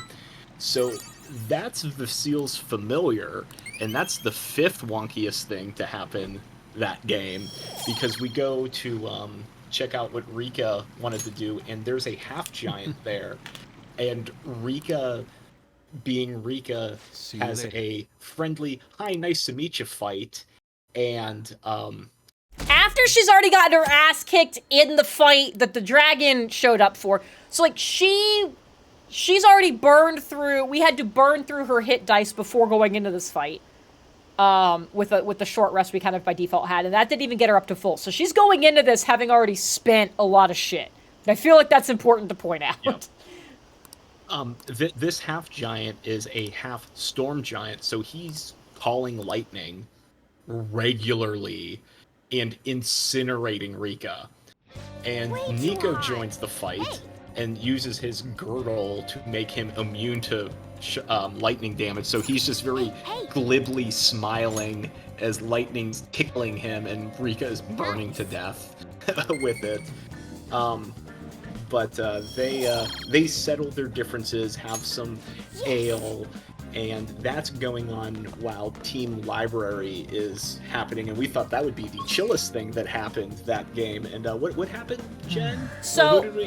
So I need to figure out what am I doing right now. I don't think I can hang out with anybody who's on my list right now. So I guess I'll try to see if I can hang out. Oh, you can hang out with On. Oh, you could level On up. Okay, do I wanna do that? Or do I wanna level Yusuke up, since it sounds like he's the one who's staying in the party and she's eventually leaving. Well, I mean, you already don't have Yusuke in the party. Oh, Yusuke! Wait, Yusuke's the artist. I was picturing Ryuji when I said that.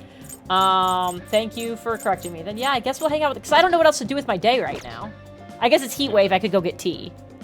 Oh, so first off, could you pull up your menu? You should probably save your game too. I should do that. That was the wrong button. Okay, let's do fucking Christ. All right, saving. All right, go to Confidant, because I want to see what level you're about to bring onto. She says you're bringing her to 8. Yeah. Oh, is 8 the danger zone? I think 9 is. Okay. I think 9's the danger zone, but I think you're pretty well committed to your path, unless you wanted to, date everyone. They get mad 8, about that though, right? Oh, he's already at 8. Fuck. Yeah, they get really mad at it. Yeah, like, I'm not doing that. if you don't like making NPCs feel bad, you would hate the scene. But yeah, if you get her to level 8, she'll also get Endure, so she can survive a KO. All right, let's do that. Yeah. I think Gwen would want you to make sure that your party members stay alive. I think she would respect that decision. Yeah, probably. Hey, Okay, we're gonna go hang out with Han. Yeah, okay, so I need to, just to let everybody know, and I don't know if I actually directly said this to you at any point, James. So we had a long time between sessions. And so we knew that we had decided we were gonna split off, and that's where the session ended. And so we started this one split. So I had a long time to think about what could go wrong in this library.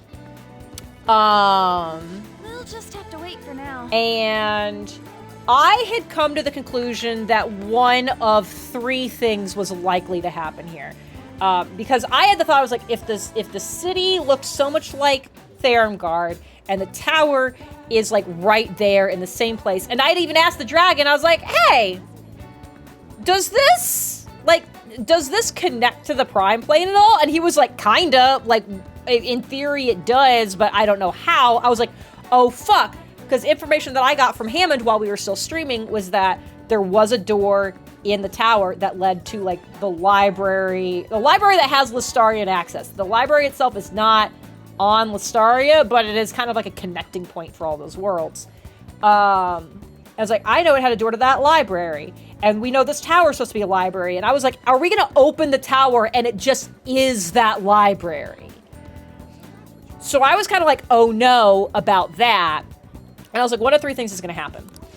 We're either gonna go in, and while we're looking at book things, as one does in a library, Sergius is gonna fucking be there and clock me. Arturo's gonna be there and be like, what the fuck are you doing here? Or the third one is somebody who looks like Arturo, who suspects that Arturo is not allied with Lestaria, is trying to like gauge whether or not I treat him as an ally and see me and try to see how I react to that. And I had plans for all 3 of these things.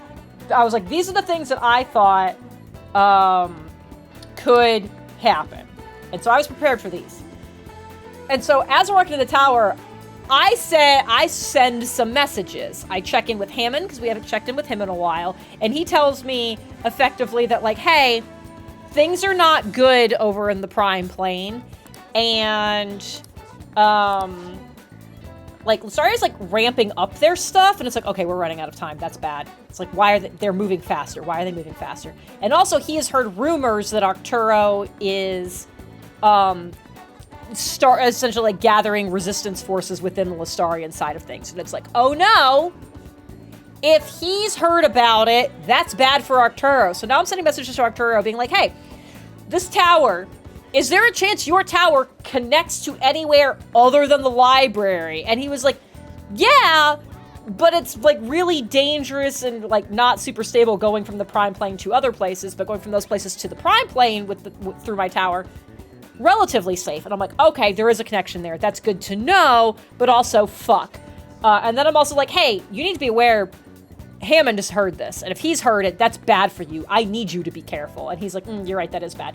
So we go into this library, and the tower is bigger on the inside, which is the way Arturo's tower also works, so like that itself is not weird. There's a little kobold librarian, and there's some other people at tables, but there's a full-ass humanoid man also at a table, and my alarm bells immediately are going off. I'm like, that's bad. But he's not somebody I immediately recognize. like, and I say I immediately recognize, I mean, as me, Jen, the basic description we got of looking at this man from the back, I'm like, okay, I know it's not Sergius, I know it's not Arturo, it's like, I know it's not these things. I was like, and I know it's not the fourth Magister that has not come up in the game at all, but the fourth one is a gnome. He's either a gnome or a dwarf, and then whichever one of those he isn't, his apprentice is. I can't remember which order they go in, but I was like, cool, it's none of the other Arcane Magisters, and it's not any of the other apprentices. So I was like, I've eliminated all the easy options. So this is either just a dude, or it's the big, bad, super awful options that I know exist. But I don't know these people, I just know these people exist. So I don't know what they look like. So I'm like, okay, this is bad. So, like, Artemisia starts looking around, and she gets to a point where she can see the dude and doesn't recognize him. And so now more of my alarm bells are going off internally. But I was like, I don't know if... It's like, Jen's bells are going off. I was like, Gwen's gonna be like, this is kind of weird, but, like, I don't know. I don't know what's happening here. Maybe it's fine. Whatever. So, I go, because we had that... We did Gwen's, like, flashback to when she found out the truth of everything. That was still on stream. So I go to the equivalent bookshelf in this place to look at what book is there. And it's just like some random history book thing. And I was like, okay. I feel better that there's not like a clear correlation here. This is a problem. But from that point, I can get a look at this guy. And the exact phrase that Aaron uses when I'm like, hey, do I recognize this man? And I roll for it. And her response is, Gwen doesn't recognize him. I was like, but Samara does. Fuck, this is bad. So, anybody who was paying attention to any of that stuff knows that, like, there was that Grand Signet asshole who was the one who did, like, the mass message to, like, the entire archipelago when they showed up and took over and was like, hey, we're here and, like, welcome to our empire, blah, blah, blah. That guy. So we know he's part of the triumvirate. Three. There's 3 of these fuckers. So Samara has warned me about the other 2 and being like, these are bad news. These are super bad news. There's the Grand Inquisitor, who is someone you will never see coming. And I interpret that as like either very invisible or more likely disguises themselves as your allies to get close to you. So I'm terrified of this person. And then also the Grand General. So it's Grand Inquisitor Yoon and Grand General Longshadow. And these are all people that like Samara knew. And I'm like, I don't, like these positions clearly still exist. Do these people still exist? I don't know if it's going to be the exact same people. Spoilers, it is! It super is! Because she's like, hey, this general is not someone you want to get in a fight with. You need to keep him at a distance. Do not let him get within arm's reach of you. He is incredibly dangerous. You will die. So anyways, that's the dude in the library. I turn around and I'm like, and he's like, Gwen. She's like, Gwen doesn't recognize this person, but Samara does. And I hear her voice in the back of my head going, this is very bad. We need to leave. And I'm like, okay, so I just like go over to Artemisia. I'm like, hey, we should really get back with everybody. And we just leave. And Aaron starts being like, yeah, as you go to leave, like you kind of look over. And I was like, no, I'm not making eye contact. I am not turning around again because the number one sign that you're afraid that you're being followed tells everyone that you should be followed. And if you go to look, that means like you know that. I'm just like, nope, I am not. He has to know that I know. But I'm not giving him any feedback to that extent. We're calmly walking back to the keep. So we leave and I send a message to Arturo that's like, hey, Longshadow is here. I don't know if he noticed me. He probably did. Fuck, like some version of that. And his response was like, if you saw Longshadow, it's because he wanted you to see him. And I was like, that's not good. This is so many levels of not good. So then I sent a message to Vasile, and I'm just like, you all need to get back to the keep immediately. The Lestarian General is here. Let's go. It's very bad. It's like super bad. You get that message while you guys are in the middle of a literal party. I don't know if I lost James or if he's just being quiet. I'm just being quiet. You're okay. doing such a good job discussing everything. So they get that message while they're at a little party, and I don't know if you want to take over any bit of this for what you guys did. So Vasile just very sternly gets everyone to leave, or gets Rico and Nika. Whoa. Rico and Nika happened during the game, and it was very funny. Yeah. Vasile gets them to leave, but while the party, we got. Oh, Robot James, no. More than meets the eye. The first part didn't come through, but more than meets the eye was crystal clear. Perfect. We did get some useful information from the half storm giant, because Vasile made the connection that it was storm giants that put the barrier around the archipelago. And when talking with the giant, he asked where he's from, and Vasile put 2 and 2 together with his incredible wisdom, not his intelligence, that these are connected, and learned that the storm giants have a way of creating safe passage through the storm into and out of the archipelago. No way, man. And learned from the storm giant that the Lestarians tried to initially set a explore and probe the Wildern Empire at the time. Now it's the Republic, and they fought them back, and then that's when they moved to Moonbreach, the archipelago.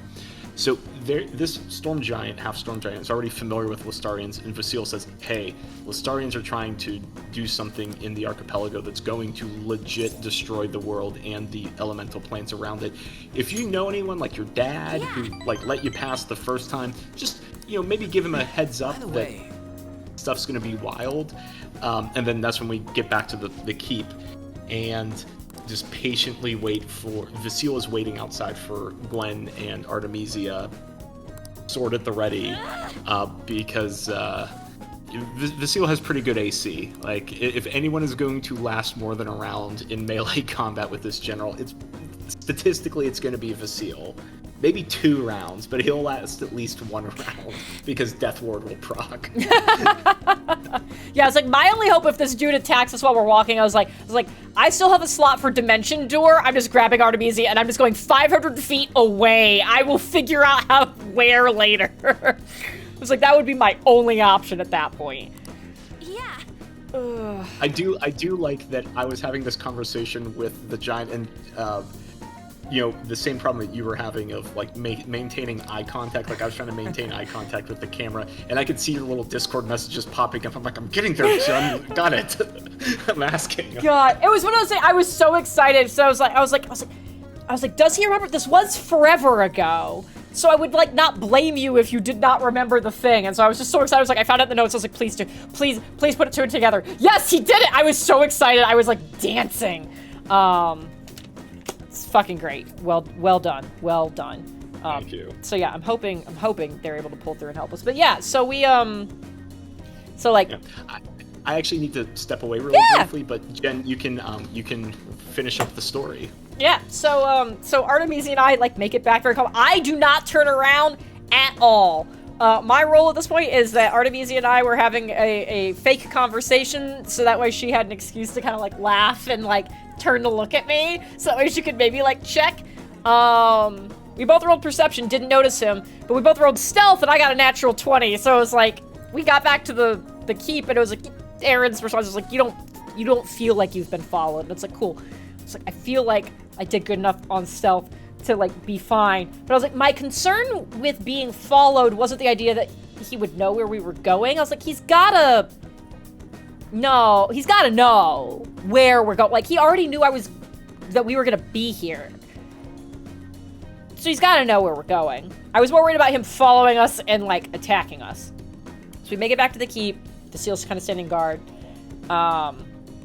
And it's like, I'm like, we're getting as inside as we can. I want to put as many walls between me and this dude as we can, as we figure out what the fuck we're going to do about this. Because the dragon is gone getting the thing. We need the thing. But this dude is here and wanted us to know that he was here.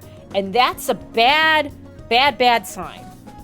So what are we gonna do about this? So, I ended up not doing anything. So I'm like, I've burned through so many, guys, I've used so many slots. I've used so many slots at this point doing all the sendings. And I do feel like they were important because we learned things about, like, we got good information from Hammond.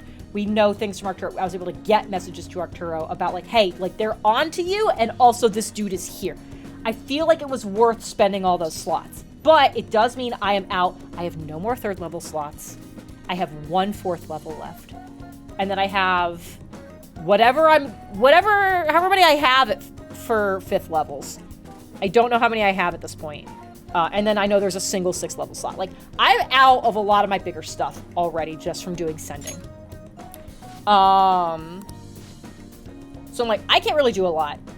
Vasile casts Commune to try to ask the gods some questions about what the fuck is going on. And I don't remember what the first question was. Are we talking about the divination? Yes, I'm talking about the Commune. Yeah, the commune. Yeah. I remember what the second question was, and then I did some shit. Whoa! Yeah, what was it now? Oh, because the second one was the general here for Gwen. Yeah, like as Long Shadow is the general here for Gwen. And the answer you got was technically no. And I was like, that's upsetting. So then I had you ask, is he here for Samara? Yeah, it's really gonna bother me now what that first question was. What was the first question? All right, good night, Jeff. Jeff, do you remember what the first question was? It was something about the general. Yeah. But I don't remember what it was. And yeah, it was like, is he here for Samara? Which is not a name that most other people have heard. And Vasile's only seen it written out on that scroll that he ended up giving to Gwen. And that's all you know. And the answer to that was... remember. What was it? Were you followed? Oh, okay. Yeah, so the Samara question ended up being where your sprite changed. Yeah. It's like when you cast Commune, your sprite kind of momentarily became Rachel, who was the representative of the mistress who kind of did the Warlock Pact with you. And your sprite kind of shifted into her, and she's the one answering the questions. And when we asked this question of, is he here for Samara, she clearly had a conversation with the mistress of being like, rules are rules, but like, I feel like I need to be more specific here. And then she made some kind of deal. I mean, let's be fair. If any of the Ennead were going to break the rules, it's the mistress. Right. So now she's your sprite. Yeah.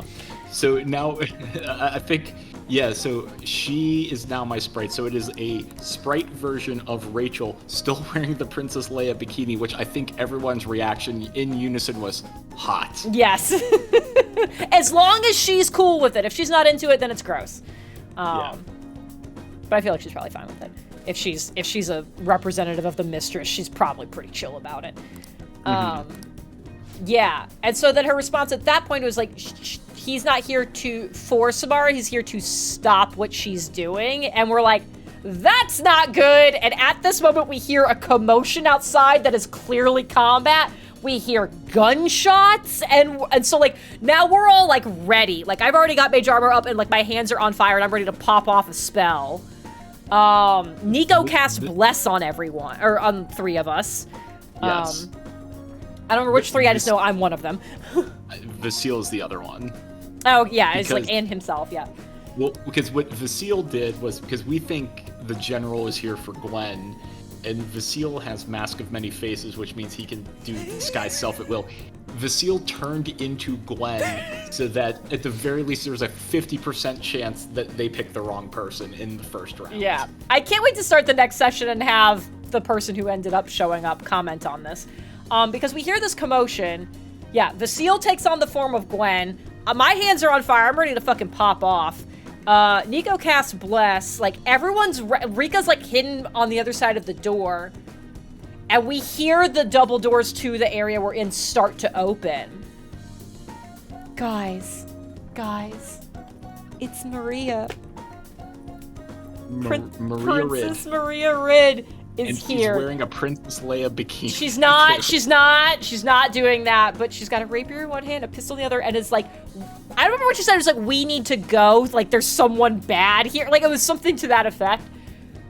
So she's here, which there's so many questions about, like, how did she end up here, which is one of the things I'm gonna ask, because at this point, it's like, I was like, in my head, I was like, the only way she is here is if Arturo broke her out of the holding that she was in. And then it's, did Arturo send her here? Is Arturo here with her? Did he direct her towards another space where she could just naturally cross a barrier? Whatever. Like, Arturo's responsible for her being here in some capacity. Like, that's the only way this happens. Especially in the amount of time that all of these things happened in. Because otherwise it'd be like, yeah, maybe like Hammond and Sternwith were already like working on it, but like this was all too rapid fire of like, hey, we're just like, I'm worried about the information you've given me, but we're just gonna stay the course, and we all have our role to fulfill. And then it was like, hey, not only are you in danger, I am also very in danger. And then it was like, nope, never mind, we're popping off. So Maria's here. And that's where we ended. She showed up and was like, we gotta go. And we all got to do an insight check to like make sure it was actually her. And Nico confirmed, and Gwen. It's like, I natural 20'd, so I'm like, I'm convinced this is Maria. We're fucking piecing. You were starting to try to say something. Yeah, I wanted to call out the insight check and there was a nat 20 involved, so this is Maria. Yeah, so it's like, I'm convinced this is Maria. So the problem is, like, if we had continued in the moment, I'm like, yes, like, we're leaving immediately. I'm gonna try to play this as I have not had a month to think about what happens in this moment when we eventually get to playing again. It's like, my initial gut would be like, yeah, as soon as I'm convinced it's Maria, I'm following her because she clearly knows more about this immediate situation than we do. We're going. But now, like, even just in a couple days of thinking about it, it's like, okay, cool. Let's analyze why. I need to fucking pay attention to what I was doing. Yeah. While you're paying attention, I will say that in the moment of the game, the Seal expressed skepticism as to why the general was there at that exact moment. Because that seems like a very waste of timey thing, being a general just like chilling out in the library. Like, I don't, because we were there for less than 3 hours in the Earth plane. That is that's a lot of time just to sit around hoping that Gwen shows up just so that you can make a really cool, impactful message that, you know, his time couldn't be better spent elsewhere. So the Seal voiced that in game. So now we can spend a month thinking about it, and it still tracks. Yeah. So it's like, initially, like, in the moment of the game where I'm just like sweating and trying to think about this and like trying to also not panic about like all of the things this could be. And I think I was more focused on like the effect of it. Like, cool, if he's here, what all does he possibly, I was thinking like, what all does he possibly know? How much danger are we in versus Arturo versus the overall plan that we have, and not looking at like, okay, like, why did he want me to see him? And it's like, was it just to send a message? Because like, yeah, we haven't been there very long, so that means someone tipped him off, which means someone else saw us who would know that this is an issue they should be aware of. So he doesn't even have to waste a lot of time for it. Like between when we got to the keep and when we went to the tower was less than an hour. He could have literally just popped in there. And part of me is like, if it had been a larger space, going and asking the Kobold Librarian, Gran, her name was Gran, oh my god. Going and asking Gran how long that guy had been there would have been very helpful. But I was like, I need to go, and if I ask that question, he'll hear me. Like, we just have to leave. So I am curious about how long he's been there, because that would kind of change the idea of like, is he just sending a message, or is there more of a point to this? And now that I've had time to sit on it and you and I have talked about it, it's like, oh, maybe the whole point is that we panic and leave. without the thing we came for. Maybe we leave without the stone. Is the whole point getting us out of the way so they can get the stone so that we don't have it? Like, is it just simply that? But like in the moment of the panic, Gwen's not going to be doing that. So I feel like what's going to happen is we're going to get into it. And like I had already immediately, now that I know it's Maria, it's like, cool. It's like, I'm moving immediately. But as I'm moving to like exit with her, I'm asking her like, you said we're worried about somebody. Is it Long Shadow or someone else, just to figure out, is the other dude I'm scared of here? And then being like, and who else is here with you? And I think those two things are going to set the stage for so many other bits. And it's like, we just need to get out of the keep long enough to be like, this is the obvious place for us to be. So it's like, we need to go somewhere else. And once we get to somewhere else, I need to be like, hey, before we just, if we're just trying to leave this plane, I need to stop at this point and be like, I've been thinking a lot about why this fucker was here. Maybe this is why, maybe it's just to make us leave. Maybe we should not be leaving and we just need to buckle down for a few hours. Hey, Jen, I don't mean to add to your existential crisis, but I just had a horrible thought. No, what are you gonna... Hold on, let me big Jen this so that way everybody can watch me break in real time. Okay? What if the first question you ask Maria is, how are you here? And Maria goes, Sergius got me out. Oh my god. Oh my god. I will probably like do that nervous laugh and be like, no, but no, really.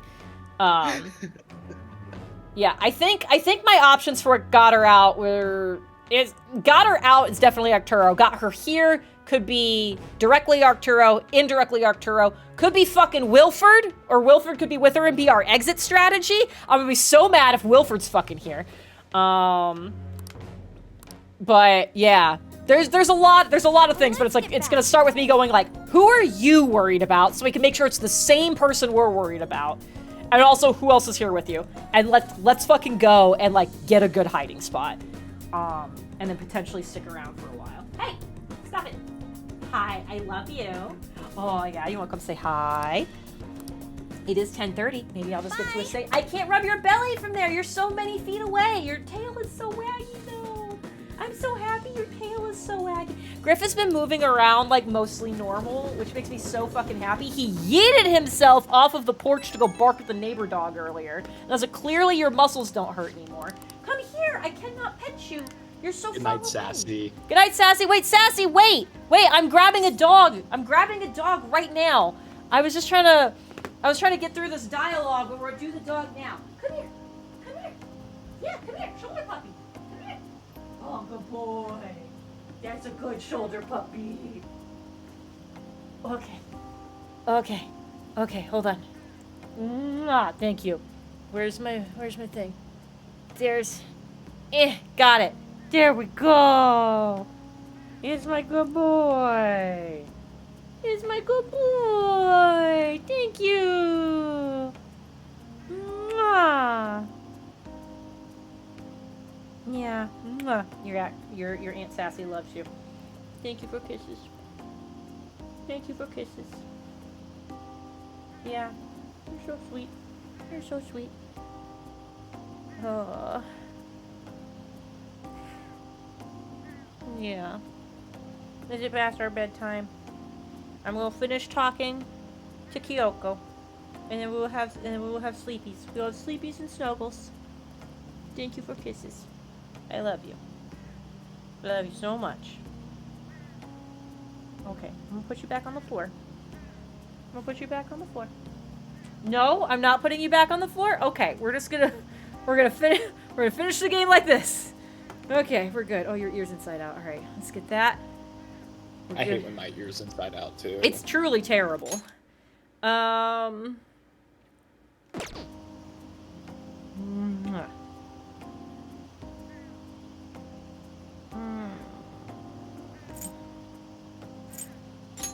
Do that. That feels supportive. Oh, sweet. Yeah, music notes.